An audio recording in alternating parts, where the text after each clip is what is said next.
إن الحمد لله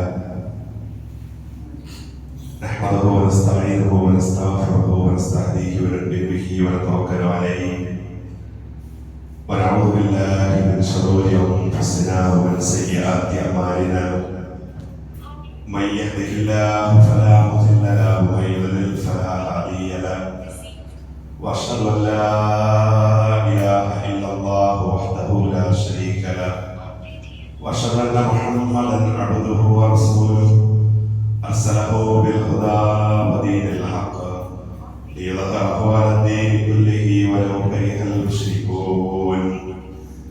اللهم صل على محمد وعلى آل محمد كما صليت على إبراهيم وعلى آل إبراهيم إنك حميد مجيد.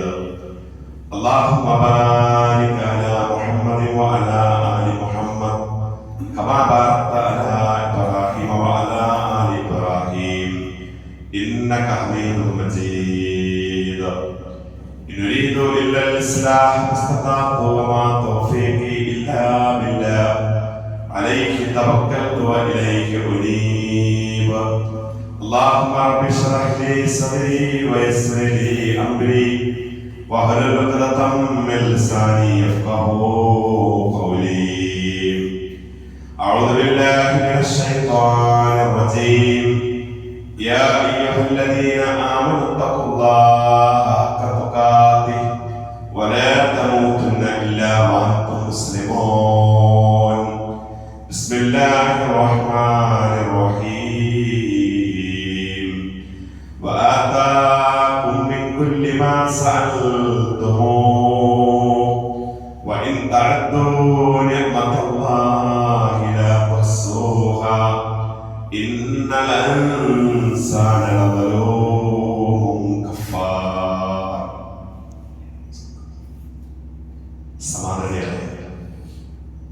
സഹോദരങ്ങളെ സഹോദരിമാരെ, ജീവിതത്തിലെ എല്ലാ സന്ദർഭങ്ങളിലും സത്താവും നേതാവുമായ അല്ലാഹുവിന്റെ കൽപ്പനാ നിർദ്ദേശങ്ങൾക്ക് ആജ്ഞാവർത്തികളായി ജീവിതാന്ത്യം വരെ ഈമാനും തഖ്വയും നിലനിർത്തി അല്ലാഹുവിന്റെ ഇഷ്ടവും പൊരുത്തവും നേടിയെടുക്കുവാൻ പരമാവധി നിൽക്കണമേ എന്ന് ആമുഖമായി എന്നോടും നിങ്ങൾ ഓരോരുത്തരോടും ഓർമ്മപ്പെടുത്തുകയാണ്, വസിയത്ത് ചെയ്യുക. അല്ലാഹു അത്തരം ഭാഗ്യശാലികളിൽ, മുത്തഖികളിൽ, വിശിഷ്യ മുവഹിദുകളിൽ നമ്മെല്ലാവരെയും ഉൾപ്പെടുത്തി അനുഗ്രഹിക്കുമാറാകട്ടെ. അല്ലാഹുവിന്റെ അങ്ങേയറ്റത്തെ നിഅമത്ത് കൊണ്ടും അനുഗ്രഹങ്ങൾ കൊണ്ടും നമ്മളേവരും പ്രതീക്ഷിച്ച് കാത്തിരുന്ന പരിശുദ്ധമായ പവിത്രമായ റമദാൻ അതിന്റെ തുടക്കം കുറിക്കുകയും വളരെ പെട്ടെന്ന് ദ്രുതഗമനത്തിൽ നമ്മിൽ നിന്നും അത് മുന്നോട്ട് പോയിക്കൊണ്ടിരിക്കുകയും ചെയ്യുകയാണ്. ആദ്യ 10 കഴിഞ്ഞ്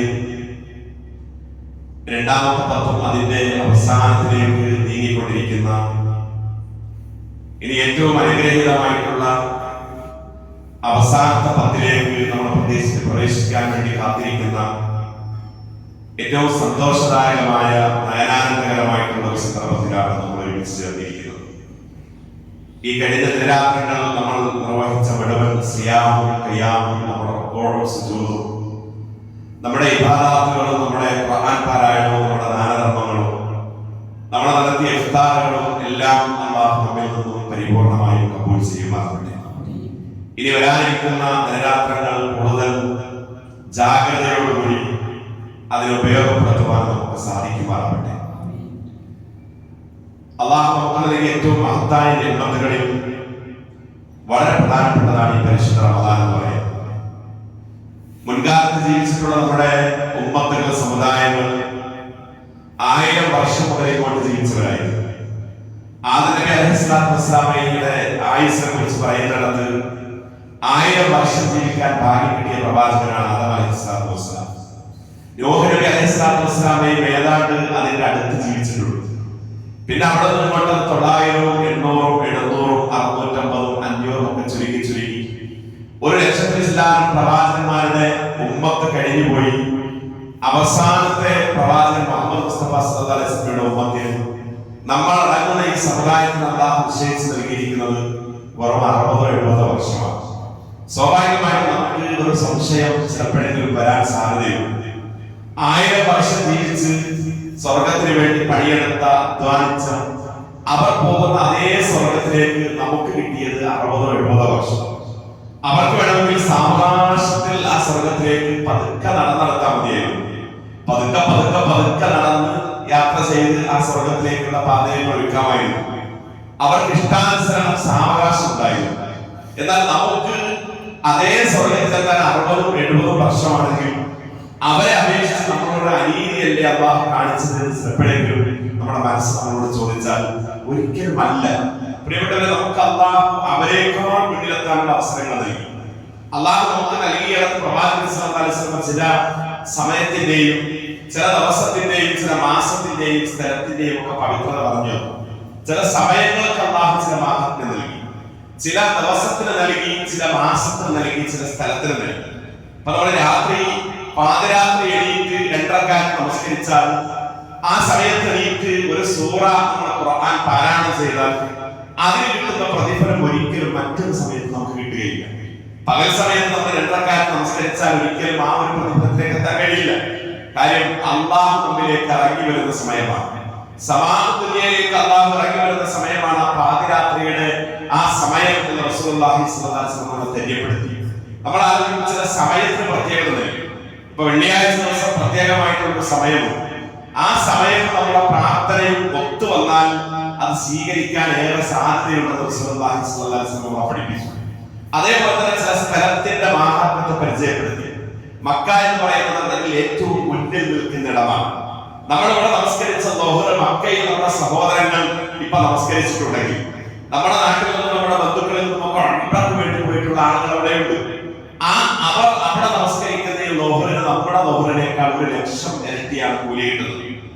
നമ്മൾ ആലോചിക്കുന്നത് മദീനത്തേക്ക് വരുമ്പോൾ 1000 നമുക്ക് ലഭിക്കുകയാണ്.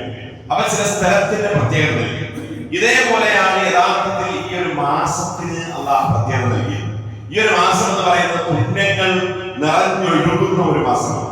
അത്രമാത്രം മാഹാത്മ്യവും പ്രതിഫലവും ഈ മാസത്തെ കുറിച്ച് പറഞ്ഞു. നമ്മൾ മുമ്പൊന്നുമില്ലാത്ത വിധം ഈ മാസത്തിൽ നമ്മൾ ഒരുങ്ങുകയാണ്. ഈ മാസത്തിൽ പ്രത്യേകമായിട്ട് നമ്മൾ അതിനു വേണ്ടി സമയം മാറ്റി വെക്കുകയാണ്. നമ്മൾ ആലോചിച്ച് നോക്കുക, എല്ലാ രംഗത്തും നമ്മുടെ പള്ളികൾ സജീവമാകുകയാണ്. രാത്രി തറാവീഹ് മുതൽ അവിടെ അങ്ങോട്ട് വെളുപ്പിന് സുബഹിക്ക് മുമ്പ് മുതൽ പള്ളികൾ നിറഞ്ഞൊഴുകുകയാണ്. എല്ലാ നിലക്കും നമ്മുടെ ഒരു മാറ്റം ഈ മാസത്തിൽ പ്രത്യേകമായിട്ട് നമുക്ക് കാണാൻ കഴിയും. നമ്മൾ കൊടുക്കുന്ന സമ്പത്തിന്റെ വലിയൊരു ഭാഗം നമ്മൾ ആലോചിക്കും. ഒരു ഇബാദത്തിന്റെ ഒരു ആരാധനയുടെ ഭാഗമായിട്ട് സാമ്പത്തികമായിട്ട് ചെലവഴിക്കുന്ന ഒരു സംരംഭം വേറൊരു മതദർശനത്തിൽ നമുക്ക് കാണാൻ കഴിയുകയില്ല. അത് ഇസ്ലാമിൽ നമുക്ക് വേണ്ടി മാത്രം അല്ലാഹു പ്രത്യേകമായി നൽകി ഒന്നാണ്. നമ്മൾ കൊടുക്കുന്ന സമ്പത്ത് എത്രയോ മടങ്ങുകളായിട്ട് പരലോകത്ത് അവശേഷിക്കുമെന്നുള്ളത് വിശുദ്ധ പ്രഖ്യാപനമാണ്. അതിങ്ങനെ ഇരട്ടിയായിട്ട് 70,000 അതിന്റെ അപ്പുറമൊക്കെ ആയിട്ട് വർദ്ധിപ്പിക്കാൻ നിങ്ങൾ ചെയ്യുന്ന കർമ്മങ്ങൾ നിങ്ങളുടെ നിയ്യത്തനുസരിച്ച് സാധിക്കുമെന്ന് റസൂലുള്ളാഹി സ്വല്ലല്ലാഹു അലൈഹി വസല്ലം ബോധ്യപ്പെടുത്തി. നമ്മൾ ആലോചിച്ചു, നമ്മുടെ ഈ റമദാനിൽ ഒഴുകുന്ന സാമ്പത്തിക സ്രോതസ്സിന്റെ കണക്ക് നമുക്ക് സങ്കല്പിക്കാൻ കഴിയില്ല. ബില്യണുകളാണ് ലോകത്ത് മൊത്തം ചെലവഴിക്കുന്നത്. നമ്മൾ ചിന്തിക്കുമ്പോൾ അതൊക്കെ നമുക്ക് മനസ്സിലാക്കാൻ കഴിയും. ലോകത്തുള്ള ഒരുപാട് മുസ്ലിം രാഷ്ട്രങ്ങൾ അല്ലാതെയുള്ള ആളുകൾ ഇവരൊക്കെ കൊടുത്തുകൊണ്ടിരിക്കുന്നത്. ഇപ്പൊ നമ്മുടെ നാട്ടിലെ എത്രയെത്ര സമ്പന്നന്മാർ അവരുടെ സമ്പത്ത് കൊടുത്തുകൊണ്ടിരിക്കുന്നത്. ആ സക്കാത്തിന്റെ 2.5% കൊടുക്കുന്നത്. സമ്പത്തിന്റെ 2% സക്കാത്ത് കൊടുക്കുന്നു. സ്വതക്കയായിട്ട് അതിനേക്കാൾ കൊടുക്കുന്നു. നമ്മൾ ചിന്തിച്ച് നോക്കേണ്ടത്, ഇപ്പൊ വലിയ വലിയ സമ്പന്നന്മാർ, നമ്മുടെ കേരളത്തിലെ ഏറ്റവും വലിയ സമ്പന്നൻ നമുക്ക് അറിയാവുന്ന ഒരു മലയാളി വ്യവസായിയാണ്. അദ്ദേഹത്തിന്റെ പേര് നമുക്കൊക്കെ അറിയാം, എം.എ. യൂസുഫ് അലി എന്നാണ്. അദ്ദേഹത്തിന്റെ ആസ്തി എന്ന് പറയുന്നത് 40,000 കോടി രൂപയാണ്. അങ്ങനെ വരുമ്പോൾ അദ്ദേഹം ഒരു വർഷം അദ്ദേഹം മുടക്കേണ്ട ഈ സക്കാത്ത് എന്ന് പറയുന്നത് 1,250 കോടിയാണ്. ഒരു വർഷം അദ്ദേഹം 1,250 കോടി രൂപ അദ്ദേഹം സക്കാത്ത് കൊടുക്കണം. നമ്മൾ ആലോചിക്കും, അവിടെ നിന്നോട്ട് തുടങ്ങിയിട്ട് വലിയ വലിയ സമ്പന്നന്മാർ നമ്മുടെ കേരളത്തിലുണ്ട്. അപ്പൊ നമ്മളൊക്കെ പരിചയമുള്ള അജിഫാൻ ഡ്രൈ ഫ്രൂട്ട്സിന്റെ ഉടമ അദ്ദേഹം ഒരു മുസ്ലിമാണ്. അദ്ദേഹം ഒരു 2 വർഷം മുമ്പ് എവിടെയോ ഒരു അദ്ദേഹത്തിന്റെ എഴുത്തിൽ വായിച്ചു, ഞാൻ കഴിഞ്ഞ വർഷം എന്റെ സമ്പത്തിന്റെ 2.5% സക്കാത്ത് കൊടുത്തപ്പോൾ 4.25 കോടി രൂപ ഞാൻ സക്കാത്ത് കൊടുത്തു. എന്നിട്ട് അദ്ദേഹം പറഞ്ഞു, അടുത്ത വർഷം ഞാൻ പ്രതീക്ഷിക്കുന്നത് എന്റെ കച്ചവടത്തെ അപ്ഡേറ്റ് ചെയ്ത് വികസിപ്പിച്ച് നവീകരിച്ച് അടുത്ത വർഷം അത് 6.25 കോടിയായിട്ട് മാറുമെന്ന് ഞാൻ പ്രതീക്ഷിക്കുന്നു എന്ന് അദ്ദേഹം പറഞ്ഞു. നമ്മൾ ചിന്തിച്ചു നോക്കും പ്രിയപ്പെട്ടവരെ, നമ്മുടെ നാട്ടിൽ കേരളത്തിൽ നിന്നുള്ള 500 കോടി കോസ്റ്റ് ഡിപ്പോസിറ്റ് ചെയ്ത 50 ബിസിനസ്സുകാർ, മലയാളി ബിസിനസ്സുകാർ UAE മാത്രം ജോലി ചെയ്തു. അങ്ങനെ നോക്കും മറ്റുള്ള അറബ് രാജ്യങ്ങളിലും കൺട്രികളിലും ജോലി ചെയ്തു. ഞാൻ പറഞ്ഞു വരുന്നത്, ഇവരൊക്കെ അവരുടെ സമ്പത്തിന്റെ വലിയ ശതമാനം കൊടുക്കുമ്പോൾ ഇത് മുസ്ലിമല്ലാതെ ലോകത്ത് വേറെ ആർക്കും സാധിക്കുകയില്ല.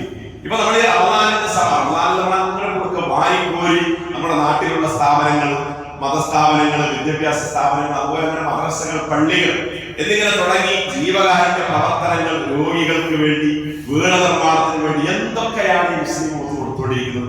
അതുകൊണ്ട് തന്നെയാണ് മറ്റുള്ള ആളുകളൊക്കെ ഇത് വലിയ ഒരു അസൂയയോടുകൂടി ഇതിനെ നോക്കി കണ്ടുകൊണ്ടിരിക്കുന്നത്. റമദാനിൽ കൊടുക്കുന്ന സക്കാത്തിന്റെ പുറമെ സ്വതക്കകൾക്ക് കണക്കില്ല. ഇനി ഇത് കഴിഞ്ഞ് നമ്മൾ ആലോചിക്കുന്നത് റമദാനിന്റെ സമാപനം കുറിച്ചുകൊണ്ട് നമ്മൾ കൊടുക്കുന്ന ഒന്നുണ്ട്, അതാണ് സക്കാത്തുൽ ഫിത്തർ. ഈ സക്കാത്തുൽ ഫിത്തറിനെ സംബന്ധിച്ചിടത്തോളം നമ്മൾ പരിശോധിക്കുമ്പോൾ അന്നും കോടികളാണ് അവിടെ പറയുന്നത്. നമ്മൾ ആലോചിക്കുന്നത് കേരളത്തിൽ ഇപ്പോഴത്തെ കണക്കനുസരിച്ച് ഏതാണ്ട് 1,10,00,000 മുസ്ലിങ്ങളുണ്ട്. കേരളത്തിൽ ഇപ്പോഴത്തെ പുതിയ കണക്കനുസരിച്ച് 1,10,00,000 മുസ്ലിങ്ങളുണ്ട്. ഈ 1,10,00,000 മുസ്ലിങ്ങളിൽ നമ്മൾ ചിന്തിക്കുക, എല്ലാവർക്കും ഫിത്ർ സക്കാത്ത് കൊടുക്കണം. എന്നാൽ പരമ ഫക്കീറന്മാരും മിസ്കീനുകളുമായിട്ടുള്ള ദരിദ്രന്മാർ ഒരു 30 ലക്ഷം അതിൽ നിന്ന് കൊടുക്കുന്നില്ലെന്ന് ഇവിടെ മാറ്റി വെക്കും. ഒരു 80 ലക്ഷം ആളുകൾ അവരത് കൊടുത്തു കഴിഞ്ഞാൽ ഒരാൾക്ക് കൊടുക്കേണ്ടത് 2.5 കിലോ വെച്ച് അരിയാണ്. ഈ 2.5 കിലോ വെച്ച് അരി കൊടുത്താൽ 80 ലക്ഷം ആളുകൾക്ക് 2 കോടി കിലോഗ്രാം അരിയാണ് ഈ റമദാനിന്റെ അവസാനത്തിൽ കൊടുക്കുന്നത്. ഈ 2 കോടി കിലോഗ്രാം അരി നമ്മൾ കൊടുക്കുന്ന സമയത്ത് 100 കോടി രൂപയാണ് അതിന് വരുന്നത്. പ്രിയപ്പെട്ടവരെ, ഞാൻ പറയുന്നത് ഒരു കണക്ക് പറയാൻ വേണ്ടിയല്ല. ഈ മുസ്ലിം ഉമ്മത്തിനെ അള്ളാഹു ആദരിച്ചിടത്ത്, തെരഞ്ഞെടുത്തിടത്ത് നമ്മൾ നമ്മുടെ ഇബാദത്തിന്റെ ഭാഗമായിട്ട് ചെയ്യുന്നു. നമസ്കാരം നമ്മൾ നിർവഹിക്കുന്നു, അത് ഫർളാണ്. നോമ്പ് നമ്മൾ കൃത്യമായി ചെയ്യുന്നു. അതേപോലെ ഹജ്ജ് ചെയ്യാൻ പറ്റുന്നവർ ചെയ്യുന്നു. നമ്മുടെ ഷഹാദത്ത് നമ്മൾ നിർവഹിക്കുന്നു. അതോടൊപ്പം തന്നെ നമ്മൾ കൊടുക്കുന്ന ഈ സക്കാത്തും സദഖയും ഒക്കെ അത് വിലമതിക്കാനാവാത്ത അത്രമാത്രം മഹത്തരമാണ് എന്ന് പറയാൻ വേണ്ടിയാണ് ഞാൻ ഈ പറഞ്ഞത്. ഇനി നമ്മെ സംബന്ധിച്ചിടത്തോളം വരാനിരിക്കുന്ന ദിനരാത്രങ്ങൾ, ഈ ദിനരാത്രങ്ങൾ എന്റെ വിഷയം ശുക്റുകൾ, ആ ശുക്റുകളോടുള്ള നമ്മുടെ കടപ്പാടിനെ കുറിച്ചുള്ളതാണ് പറഞ്ഞ സമയം. അപ്പൊ നമുക്ക് വരാനിരിക്കുന്ന ദിനരാത്രങ്ങൾ വലിയ ജാഗ്രതയോടുകൂടിയാണ് ഇതിനെ കാണുന്നത്. ഇനി വരുന്ന ദിവസങ്ങൾ വളരെ വിലപ്പെട്ടതാണ്, വളരെ വിലപ്പെട്ടതാണ്. ഒരിക്കലും നമുക്ക് ഒരു സെക്കൻഡ് പോലും അതിൽ നഷ്ടപ്പെടുത്താതെ എത്രത്തോളം എന്റെ അക്കൗണ്ടിലേക്ക് പുണ്യം നേടിയെടുക്കാൻ, സ്വന്തമാക്കാൻ കഴിയും എന്നതിനെ കുറിച്ചാണ് നമ്മൾ ആലോചിക്കേണ്ടത്. ഇപ്പൊ നമ്മൾ ചിന്തിച്ചു നോക്കൂ, നമ്മുടെ മനസ്സിന്റെ നിയ്യത്തനുസരിച്ച് നമുക്ക് ഒരുപാട് ഉയരങ്ങളിലേക്ക് എത്താൻ കഴിയും. ഒരു വലിയ യാത്രാ സംഘം യാത്ര ചെയ്ത് മരുഭൂമിയിലൂടെ സഞ്ചരിച്ച് ഉഷ്ണവും ചൂടും ഒക്കെ താണ്ടി തരണം ചെയ്തു. അവർ വൈകുന്നേരമായപ്പോഴത്തേക്ക് ടയേർഡായിപ്പോയി, വല്ലാതെ ക്ഷീണിച്ചു പോയപ്പോ അവര് ആ മരുഭൂമിയുടെ താഴ്വരയിൽ രാത്രി ഉറങ്ങാൻ വേണ്ടി കിടന്നു. അവരുടെ കയ്യിലുള്ള ഭക്ഷണങ്ങളൊക്കെ കഴിച്ച് കിടന്നപ്പോഴത്തേനും അവർ ഉറങ്ങി, ക്ഷീണം കാരണം ഉറങ്ങി. പാതിരാത്രി, ഒരു രാത്രിയുടെ ഒരു സമയം പിന്നിട്ടപ്പോ ആ കൂട്ടത്തിൽ ഒരു ചെറുപ്പക്കാരൻ വിചിത്രമായ ഒരു സ്വപ്നം കാണുകയാണ്. അദ്ദേഹം കണ്ട സ്വപ്നം, ഒരാൾ അദ്ദേഹത്തിന്റെ അടുത്ത് വന്നിട്ട് പറഞ്ഞു, നിങ്ങൾ ഈ താമസിക്കുന്ന മരുഭൂമിയുടെ ഈ പല ഭാഗത്തും കല്ലുകൾ ചിതറിക്കിടക്കുന്നുണ്ട്. ആ കല്ലുകൾ ഇരുട്ടിൽ തപ്പി സാഹസികമായിട്ട് നിങ്ങൾ പറക്കി ചാക്കിൽ നിറച്ചാൽ നാളെ നേരം പുലരുമ്പോൾ, സൂര്യൻ ഉദിക്കുമ്പോൾ ഒരേ സമയത്ത് നിങ്ങൾക്ക് സന്തോഷവും ഒരേ സമയത്ത് നിങ്ങൾക്ക് സങ്കടവും ഉണ്ടായിരുന്നു എന്ന് പറഞ്ഞിട്ട് ഈ സ്വപ്നത്തിൽ വന്ന ആളെ പോയി. ഇദ്ദേഹം നെട്ടി ഉണർന്ന് തന്റെ കൂടെ കിടക്കുന്ന മുഴുവൻ ആളുകളെയും വിളിച്ചിട്ട് പറഞ്ഞു, ഇങ്ങനെ ഒരു വിചിത്ര സ്വപ്നം കണ്ടിരിക്കുന്നു. നമ്മൾ ഈ മരുഭൂമിയുടെ ഈ താഴ്വരയിൽ പല ഭാഗത്തും കല്ലുകൾ ചിതറിക്കിടക്കുന്നുണ്ട്. അത് നമ്മൾ ഇരുട്ടിൽ വളരെ പ്രയാസപ്പെട്ട് പറക്കി നമ്മുടെ ചാക്കിൽ നിറച്ചാൽ നാളെ പ്രഭാതത്തിൽ ഒരേ സമയത്ത് നമുക്ക് സങ്കടം ഉണ്ടാവും, ഒരേ സമയത്ത് നമുക്ക് സന്തോഷം ഉണ്ടാവും. ഇത് പറഞ്ഞപ്പോൾ അദ്ദേഹത്തിന്റെ കൂടെ വന്നാൽ കിടക്കുന്നവരൊക്കെ അദ്ദേഹത്തെ പരീക്ഷിച്ചു. അവർ കളിയാക്കിയിട്ട് പറഞ്ഞു, എന്താണ് ഈ പറയുന്നത്? ഉറങ്ങേണ്ട സമയത്ത്, വിശ്രമിക്കേണ്ട സമയത്ത് എന്ത് കല്ല് പറക്കാൻ, എന്ത് ചാക്കിൽ നിറക്കാൻ, എന്താണ് ഈ അബദ്ധം എന്നൊക്കെ പറഞ്ഞ് അവര് അവിടെ തന്നെ കിടന്നു.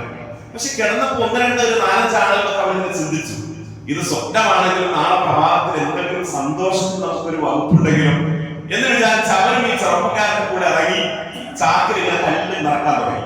അങ്ങനെ തപ്പി അവിടെ എവിടെയെങ്കിലും വളരെ പ്രയാസപ്പെട്ട് ഇരുട്ടിലാണ് അവർ കിടക്കുന്നത്. അപ്പൊ കുറച്ച് ആളുകൾ 10-15 കല്ല് വീതം അവരുടെ ചാക്കിൽ വെച്ചിട്ട് അവരെ നിർത്തി. ചില ആളുകൾ 1/4 ചാക്ക് വരെ നിറച്ചു, ചിലര് 1/2 ചാക്ക് വരെ നിറച്ചു. മാക്സിമം നിറച്ചത് 1/2 ചാക്ക്. അവരെ ഭയപ്പെടുത്തിയത് നാളെയുള്ള യാത്രയിൽ ഭാരമായി തോന്നിച്ചു അവര് അനുഭവപ്പെടുമോ എന്ന് അവർക്ക് ഭയപ്പാടുണ്ടായി. നാളെ ഇതൊരു ഭാരമായി മാറരുതെന്ന് വിചാരിച്ച ഒരു 1/2 ചാക്ക് വരെ മാക്സിമം നിറച്ചത്. എന്നിട്ട് അവർ വീണ്ടും ബാക്കിയുള്ള സമയം കിടന്നുറങ്ങി. പ്രിയപ്പെട്ടവരെ, നേരം പുലർന്ന് സൂര്യൻ ഉദിച്ച് ഇവർ ചാക്കുകളിലേക്ക് നോക്കിയപ്പോഴാണ് ഇവർ സ്തബ്ധരായി പോയത്. ഇവർ അന്താളിച്ച് ഞെട്ടിപ്പോയി. ഈ ചാക്കുകളിൽ അവർ നിറച്ചത് വെറും കല്ലുകളായിരുന്നില്ല, വിലപിടിപ്പുള്ള ശുദ്ധമായ വജ്രങ്ങളായിരുന്നു. നമ്മൾ ആലോചിക്കും, സ്വർണത്തിന്റെ എത്രയോ മുകളിലാണ് ഡയമണ്ട്, ഡയമണ്ടിനേക്കാൾ മുകളിലാണ് വജ്രം. ഈ വജ്രങ്ങളാണ് നിറച്ചത്. ഈ സമയത്ത് ആ താഴ്വരയിൽ 2 നിലവിളികളുണ്ടായി. ഒന്നാമത്തെ നിലവിളി, ഇങ്ങനെ ഒരു കൽപ്പന വന്ന സമയത്ത്, ഇങ്ങനെ ഒരു കാര്യത്തെ കുറിച്ച് പറഞ്ഞപ്പോൾ അതിനെ തള്ളിക്കളഞ്ഞ് അതിനെ തിരസ്കരിച്ച് ഭാരതത്തിൽ കിടന്നിറങ്ങിയ ആളുകൾ ഞങ്ങൾക്കൊന്നും പറക്കാൻ കഴിഞ്ഞില്ലല്ലോ എന്ന സങ്കടത്തിന്റെ നിലവിളി. രണ്ടാമത്തെ ചാക്കിൽ കുറച്ചൊക്കെ നിറച്ച കാൽച്ചാക്ക്, മരച്ചാക്ക്, 10-15 കല്ലുകൾ, ആ വജ്രങ്ങൾ നിറച്ചവർ ഞങ്ങളുടെ ചാക്കുകൾ നിറക്കാൻ കഴിഞ്ഞില്ലല്ലോ എന്ന സങ്കടകരമായ നിലവിളി. പ്രിയമുള്ളവരെ, ഞാൻ പറയാൻ കാരണം ഈ റമദാനിന്റെ അവസാനത്തിൽ എത്തി നിൽക്കുമ്പോൾ നമ്മുടെ മനസ്സിൽ നമ്മൾ കൊത്തിവെക്കേണ്ട ഒരു സംഗതിയാണ്. നമ്മുടെ മനസ്സിൽ കൊത്തിവെക്കേണ്ട ഒരു സംഗതിയാണ്. ഇനിയുള്ളത് എന്തൊക്കെ എനിക്ക് നന്മയായിട്ട് ചെയ്യാൻ കഴിയുമോ അതൊക്കെ എന്റെ ജീവിതത്തിൽ ഈ വരും ദിവസങ്ങളിൽ ചെയ്യും എന്നുള്ള ഒരു ദൃഢനിശ്ചയം നമ്മുടെ മനസ്സിൽ നമ്മൾ കൊത്തിവെക്കണം. അത് കൊത്തിവെക്കാൻ നമുക്ക് ഉണ്ടാവേണ്ടത് ഒന്നാമത്തെ കാര്യം എന്താണെന്ന് ചോദിച്ചാൽ, നമുക്ക് അല്ലാഹു നൽകിയ നിഅമത്തുകൾ, നമുക്ക് അല്ലാഹു നൽകിയ അനുഗ്രഹങ്ങളെ കുറിച്ചുള്ള തിരിച്ചറിവാണ്. ഈ അനുഗ്രഹങ്ങളെ കുറിച്ച് തിരിച്ചറിഞ്ഞെങ്കിൽ മാത്രമേ നമുക്ക് അല്ലാഹുവിലേക്ക് ഈ പറഞ്ഞതിലൊക്കെ കൂടുതൽ അടുക്കാൻ കഴിയുക, മാത്സര്യബുദ്ധിയോടുകൂടി മുന്നോട്ട് പോകാൻ കഴിയുക. അതുകൊണ്ടാണ് ഖുർആൻ ധാരാളക്കണക്കിന് ആയത്തുകളിൽ നമുക്ക് നൽകിയ നിഅമത്തുകളും അനുഗ്രഹങ്ങളും എണ്ണി എണ്ണി പറഞ്ഞത്. ഒരു ഭാഗത്ത് പറയുകയാണ്, വആതാകും മിൻ കുല്ലി മാ സഅൽതുമൂ വഇൻ തഅദൂ നിഅമതല്ലാഹി ലാ തുഹ്സുഹാ ഇന്നൽ ഇൻസാന ലളൂമുൻ കഫാർ. വആതാകും മിൻ കുല്ലി മാ സഅൽതുമൂ, നിങ്ങൾ അല്ലാഹുവിനോട് ചോദിച്ചത് മുഴുവൻ നിങ്ങൾക്ക് അവൻ തന്നിരിക്കുകയാണ്. എന്താണ് നിങ്ങൾ ആവശ്യപ്പെട്ടിട്ടുള്ളത് അത് മുഴുവൻ അവൻ നിങ്ങൾക്ക് നൽകിയിരിക്കുന്നു. എന്നിട്ട് അല്ലാഹു പറയുകയാണ്, നിങ്ങൾക്ക് കിട്ടിയ നിഅമത്തുകൾ നിങ്ങൾ എണ്ണി കണക്കാക്കാൻ വേണ്ടി ഇരിക്കുകയാണെങ്കിൽ എത്രയോ ദിനരാത്രങ്ങൾ നിങ്ങൾ ചെലവഴിച്ചാലും ആ നിഅമത്തുകൾ ഒരിക്കലും നിങ്ങൾക്ക് എണ്ണി കണക്കാക്കാൻ കഴിയുകയില്ല. എന്നിട്ട് അല്ലാഹു ഈ ആയത്ത് അവസാനിപ്പിക്കുന്നത്, ഇന്നൽ ഇൻസാന ലളൂമുൻ കഫാർ, മനുഷ്യൻ തന്റെ സർക്കാരിനോട് അങ്ങേയറ്റം നന്ദി കെട്ടവൻ. നമ്മൾ ആലോചിക്കുമ്പോൾ പ്രിയപ്പെട്ടവരെ, അല്ലാഹു എല്ലാവർക്കും അവന്റെ കാരുണ്യം വാരി കോരി നൽകി. അത് വിശ്വാസിക്കും അവിശ്വാസിക്കും, ദൈവനിഷേധിക്കും, ദൈവമില്ല എന്ന് പറയുന്നവരും ദൈവമല്ലാത്തവരെ വിളിക്കുന്നവർക്കും ഒക്കെ അല്ലാഹു ഒരേപോലെ അവന്റെ നിഅമത്ത് നൽകി. എന്തൊക്കെ നിഅമത്തുകളുണ്ടോ ആ നിഅമത്തുകൾ അതിന് മുഴുവൻ ഓരോ നോക്കിയിട്ട് ഏതൊരു ചെറുതിനും നന്ദി കാണിക്കുക എന്നതാണ് നമ്മുടെ ഉത്തരവാദിത്വം. ഇവിടെ ഈ ശുക്ർ കാണിക്കുന്നതിലൂടെ നമുക്ക് സ്വർഗം കിട്ടണം, ഈ ശുക്ർ കാണിക്കുന്നതിലൂടെ നമുക്ക് നരകമുക്തി കിട്ടണം. അപ്പൊ നമ്മൾ ഈ എയർ കണ്ടീഷന്റെ താഴെ ഇരിക്കുമ്പോൾ നമുക്ക് എന്തൊരു സുഖമാണ് നമ്മൾ അനുഭവിക്കുന്നത്. ഈ ഉഷ്ണത്തിൽ നിന്ന് ചൂടിൽ നിന്ന് നമുക്ക് കിട്ടുന്ന ഒരു സുഖമുണ്ട്. ഇതിന് നമ്മൾ നന്ദി കാണിക്കണം. നമ്മളൊരു ഫാനിന്റെ ചോട്ടിലിരിക്കുമ്പോൾ, നമ്മളിങ്ങനെ വെയിലിൽ നടന്നുപോയി നമ്മളൊരു കടയിൽ പോയി നമ്മുടെ കയ്യിലുള്ള കാശ് കൊടുത്ത് ഒരു വെള്ളം, ഒരു ജ്യൂസ് കുടിച്ചാൽ അവിടെ പോലും നമ്മൾ അല്ലാഹുവിനോട് അതിന്റെ ശുക്ർ പറയണം, അതിന്റെ ശുക്ർ പറയണം. പടച്ചവനെ, നിനക്കാകുന്ന സ്തുതി, ഇത് നൽകിയ നിനക്കാണ് സ്തുതി എന്ന് പറയാൻ നമുക്ക് സാധിക്കണം. പ്രവാചകന്മാരൊക്കെ ഇത്തരം നിഅമത്തുകളിൽ പ്രാർത്ഥിച്ചവരും ശുക്ർ കാണിച്ചവരുമായിരുന്നു.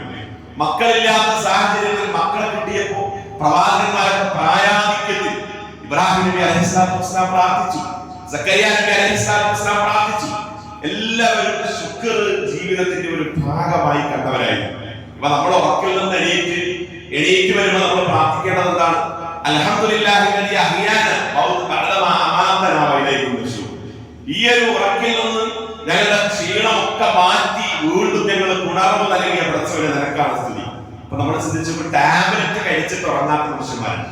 ഇപ്പൊ ടാബ്ലറ്റ് ഉറക്കമേ കുടിച്ചിട്ട് ഉറക്കം വരാത്ത ആളുകൾ ശാരീരികമായിട്ട് പ്രയാസം അനുഭവിക്കുന്നവരുണ്ട്. എങ്കിൽ നമുക്ക് ഈ ഉറക്കം എന്ന് പറയുന്നത് അല്ലാഹു നൽകിയ മഹത്തായ നിഅമത്താണ്. അതുകൊണ്ടാണ് ആ ഉറക്കിൽ നിന്ന് ഉണരുമ്പോ ഇങ്ങനെ ഒരു പ്രാർത്ഥന പ്രാർത്ഥിക്കാൻ പറഞ്ഞത്. ഏത് ജന്മത്തും നമുക്ക് കിട്ടിയത് ഏത് ചെറുതാവട്ടെ അതിനൊക്കെ നമ്മൾ നന്ദി പറയണം. നമ്മൾ ആലോചിക്കുന്നത് പാവപ്പെട്ട ഒരു സഹാബി, അദ്ദേഹം വളരെ ഫഖീറും ദരിദ്രനുമാണ്.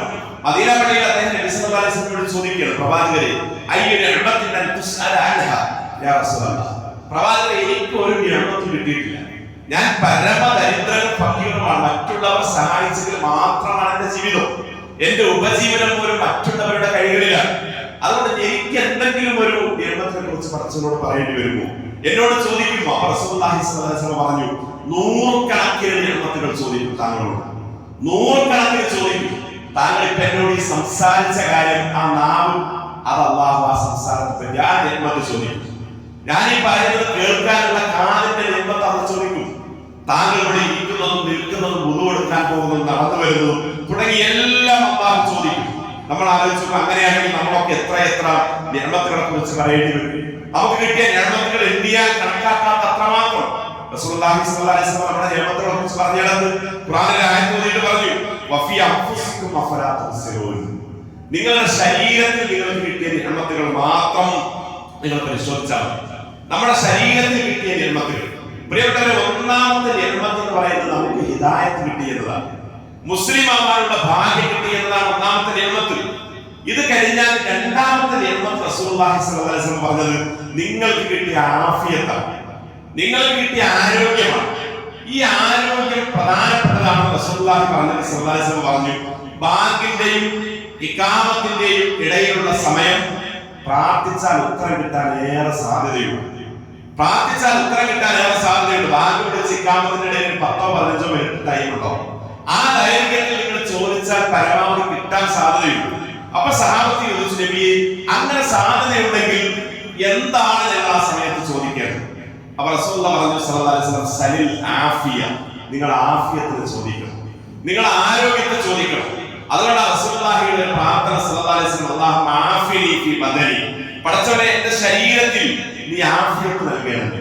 നമ്മുടെ ശരീരം പ്രിയപ്പെട്ടവർ, അതിനേക്കാൾ വലിയ ഒരു ആഫിയത്ത് വേറെ ഇല്ല. ആ ആരോഗ്യവും ആഫിയത്തും ഉണ്ടെങ്കിലേ നമുക്ക് ഈ പറഞ്ഞതൊക്കെ ചെയ്യാൻ കഴിയുള്ളൂ. നമ്മുടെ ജോലി, നമുക്ക് നടക്കാൻ, സഞ്ചരിക്കാൻ, എണീക്കാൻ, എല്ലാത്തിനും ഒരാളുടെ ഒരു സഹായമില്ലാതെ, പരസഹായമില്ലാതെ സ്വന്തം കാലിൽ പിടിച്ചു നിൽക്കണമെങ്കിൽ ഇത് നമുക്ക് കിട്ടണം. നമുക്ക് വൈദ്യശാസ്ത്രം പറയുന്നത് മനുഷ്യ ശരീരത്തിൽ 78 പ്രധാനപ്പെട്ട അവയവങ്ങളുണ്ട്. നമ്മുടെ ശരീരത്തിൽ 78 അവയവങ്ങൾ, നമ്മൾ കാണുന്നതും കാണാത്തതും പ്രത്യക്ഷമായതും പരോക്ഷമായതുമായിട്ട് 78 അവയവങ്ങൾ നമ്മുടെ ശരീരത്തിലുണ്ട്. ഈ 78 എണ്ണത്തിൽ 5 എണ്ണം നമ്മുടെ ജീവൻ നിലനിൽക്കാൻ അത്യന്താപേക്ഷിതമാണ്. നമ്മുടെ തലച്ചോറും, നമ്മുടെ ഹൃദയവും, നമ്മുടെ ശ്വാസകോശവും, നമ്മുടെ കിഡ്നിയും, നമ്മുടെ കരളും. ഈ 5 എണ്ണം ഒരു മനുഷ്യന്റെ ജീവൻ നിലനിൽക്കാൻ പ്രധാനമാണ്. തലച്ചോറ് ഉണ്ടാവണം, ശ്വാസകോശം ഉണ്ടാവണം, ഹൃദയം ഉണ്ടാവണം, അതേപോലെ നമ്മുടെ കിഡ്നിയും, 5ാമത്തെ കരളും. ഈ 5 എണ്ണത്തിൽ ഒന്നിന് ചെറിയൊരു തകരാറ് പറ്റിയാൽ പ്രിയപ്പെട്ടവരെ നമ്മൾ വല്ലാതായി പോകും. നമ്മുടെ ജീവൻ നിലനിൽക്കുകയില്ല. പിന്നെ അത് കഴിഞ്ഞ് നമ്മുടെ കേൾവിയും കാഴ്ചയും, നമ്മുടെ കണ്ണും നാവും അവയവങ്ങളും, നമ്മുടെ കൈകാലുകളും, അതേപോലെ നമ്മുടെ ഉള്ളിലുള്ള നാഡികളും ഞരമ്പുകളും, നമ്മൾ കാണുന്നതും കാണാത്തതുമായിട്ട് ധാരാളക്കണക്കിന് നിയമത്തുകൾ നമ്മുടെ ശരീരത്തിലുണ്ട്. അതുകൊണ്ടാണ് ഖുർആൻ പറഞ്ഞത്, വഫി അൻഫുസികും അഫലാ തുബ്സിറൂൻ, നിങ്ങൾ നിങ്ങളുടെ ശരീരത്തിലേക്ക് മാത്രം നോക്കിയാൽ.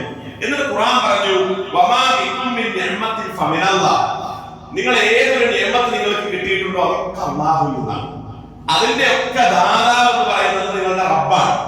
ആ റബ്ബ് നൽകിയ നിയമത്തുകളെ നിങ്ങൾ ഓർക്കണം. എന്നിട്ട് ഖുർആൻ വേറൊരു സ്ഥലത്ത് നമ്മെ ബോധ്യപ്പെടുത്തുകയാണ്, അലം തറൗ അന്നല്ലാഹ സഖറ ലക്കും മാ ഫിസ് സമാവാതി വമാ ഫിൽ അർദ് വഅസ്ബഅ അലൈക്കും യഅ്മഹു ളാഹിറതൻ വബാതിന വമിനൻ നാസി മൻ യജാദിലു ഫില്ലാഹി ബിഗൈരി ഇൽമിൻ വലാ ഹുദൻ വലാ കിതാബിൻ മുനീർ. നിങ്ങൾ കണ്ടിട്ടില്ലയോ? പ്രവാചകനെ താങ്കൾ കണ്ടുവോ? നിങ്ങൾക്ക് ആകാശങ്ങളെയും ഭൂമിയെയും അവൻ സൗകര്യപ്പെടുത്തി കീഴ്പ്പെടുത്തി തന്നവനാണ്.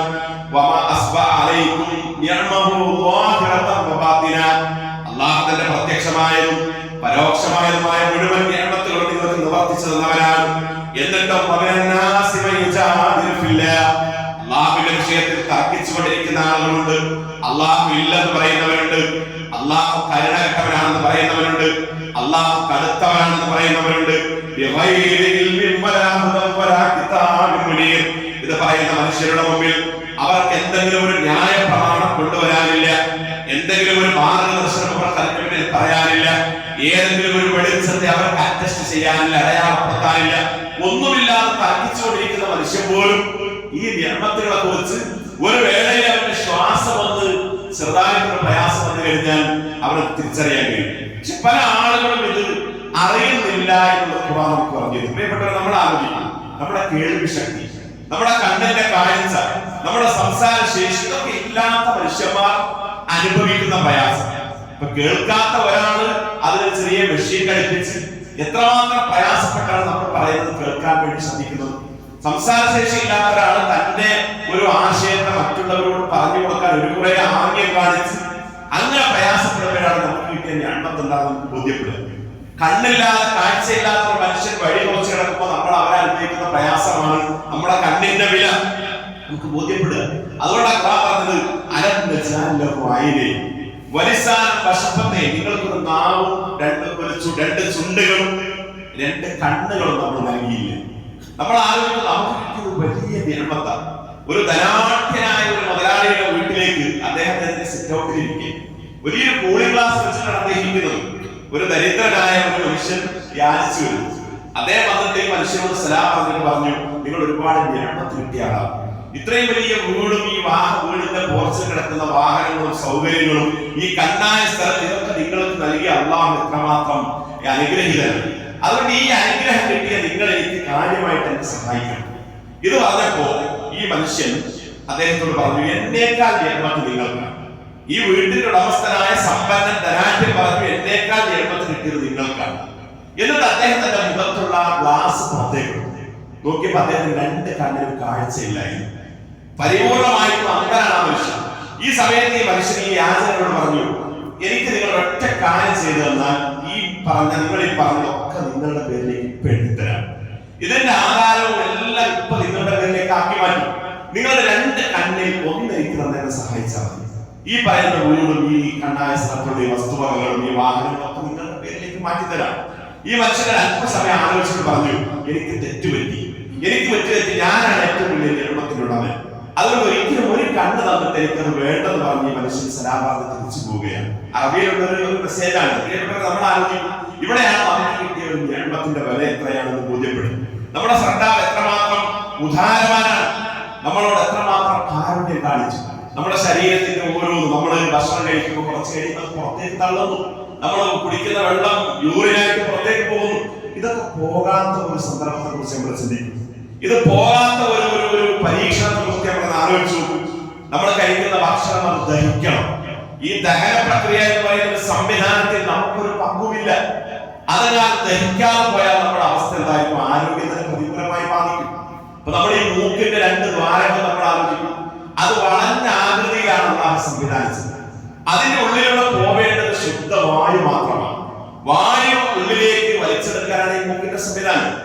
എന്തിനാണ് ഉള്ളിൽ വളഞ്ഞ ആകൃതിയിൽ സംവിധാനിച്ചതെന്ന് ചോദിച്ചാൽ, ഈ ശുദ്ധവായു അല്ലാത്ത മറ്റൊന്നും അതിലൂടെ പോകാൻ പാടില്ല. ഒരു പ്രാണി കയറിപ്പോയാൽ എന്തെങ്കിലും ഒരു ചെറിയത് വേണ്ടാത്ത കയറിയാൽ നമ്മൾ തുമ്മിപ്പോകും, ഓട്ടോമാറ്റിക്കായിട്ട് നമ്മൾ തുമ്മും. അള്ളാഹു ഇത്രമാത്രം സംവിധാനം. നമ്മൾ ആ വലിച്ചെടുക്കുന്ന വായു ചൂടുള്ളതാണെങ്കിൽ അതിനെ പാകപ്പെടുത്താനുള്ള സംവിധാനം മൂക്കിലുണ്ട്. അത് തണുത്തതാണെങ്കിൽ അതിനെ ചൂടാക്കാനുള്ള സംവിധാനം എല്ലാം അള്ളാഹു നൽകി. എന്നിട്ട് തൊണ്ടയുടെ ഭാഗത്തെത്തുമ്പോൾ ഒരു ജംഗ്ഷനാണ്. ആ ജംഗ്ഷനിൽ എത്തുമ്പോൾ രണ്ട് ഭാഗത്തേക്ക് വഴിമാറി, ഒന്ന് അന്നനാളത്തിലേക്കും ഒന്ന് ശ്വസനനാളത്തിലേക്കും. പ്രിയപ്പെട്ടവരെ, അവിടെ നമുക്ക് ഒരു പങ്കും നമുക്കില്ല. നമ്മൾ കഴിക്കുന്ന വെള്ളം കഴിക്കുന്ന ഭക്ഷണം കുടിക്കുന്ന വെള്ളം ആ ജംഗ്ഷനിൽ എത്തുമ്പോൾ ഓട്ടോമാറ്റിക്കായിട്ട് അന്നനാളത്തിലേക്ക് തിരിഞ്ഞു പോകുന്നു. നമ്മൾ ശ്വസിക്കുന്ന വായു ആ ജംഗ്ഷനിൽ എത്തുമ്പോൾ ഓട്ടോമാറ്റിക്കായിട്ട് ശ്വസനനാളത്തിലേക്ക് പോകും. നമുക്ക് എന്ത് പങ്കാണുള്ളത്? ഏതെങ്കിലും ചിലപ്പോഴെങ്കിലും നമ്മൾ ഭക്ഷണം തൊണ്ടയിൽ കുടുങ്ങിയിട്ട് അന്നനാളത്തിലേക്ക് ശ്വസനനാളത്തിലേക്ക് പോയിട്ട് ചില ശ്വാസം മുട്ടി വെച്ച് ഇവിടെങ്കിലൊക്കെ വല്ലപ്പോഴും കേൾക്കുന്ന സംഗതി. എന്നാൽ നമ്മൾ ഒരിക്കലും നമുക്കൊരു പങ്കുമില്ലാതെ ഈ സംവിധാനത്തെ നമുക്ക് വേണ്ടി ഒരുക്കി തന്ന സർക്കാവ് എത്രമാത്രം ദയാവരനാണ്, എത്രമാത്രം കാരുണ്യവാനാണ്. ഈ അള്ളാഹു നൽകിയ ജന്മത്തുകളെ നിരന്തരമായിട്ട് നമ്മൾ ഓർത്തുകൊണ്ടിരിക്കണം. അപ്പൊ നമ്മൾ പുറത്തുനിന്ന് നമുക്ക് ശ്വാസം കിട്ടാത്ത ഒരാൾക്ക് പുറത്തൊരു ആശുപത്രിയിൽ പോയിട്ട് നമ്മൾ കൃത്രിമമായിട്ട് ശ്വാസം വാങ്ങിയാൽ ഒരു ദിവസത്തെ ചെറിയ ഒരു ഹോസ്പിറ്റലാണെങ്കിൽ 2000 രൂപ ഒരു ദിവസത്തേക്ക് കൊടുക്കണം. അങ്ങനെയാണെങ്കിൽ നമ്മൾ ഒരു മാസത്തേക്ക് നമുക്ക് കൊടുക്കേണ്ടി വരുന്നത് 60,000 രൂപയാണ്. അതൊരു വർഷത്തേക്കാവുമ്പോൾ നമ്മൾ 7,20,000 രൂപ നമുക്ക് അതിനെ ചിലവിടേണ്ടി വരും. 70 കൊല്ലം ജീവിക്കുന്ന ഒരാൾക്ക് പൂർണ്ണമായിട്ടും ഈ വായു നമ്മൾ പുറത്തുനിന്ന് വാങ്ങണമെങ്കിൽ 5 കോടിയുടെ മുകളിൽ നമുക്ക് അതിന് പണം മുടക്കേണ്ടി വരും. ഇപ്പൊ ഡയാലിസിസ് ചെയ്യുന്ന കുറെ ആളുകളുണ്ട്. ഒരു ഡയാലിസിസ് ചെയ്യാൻ ചുരുക്കിയത് 3000 രൂപ ഉണ്ട്.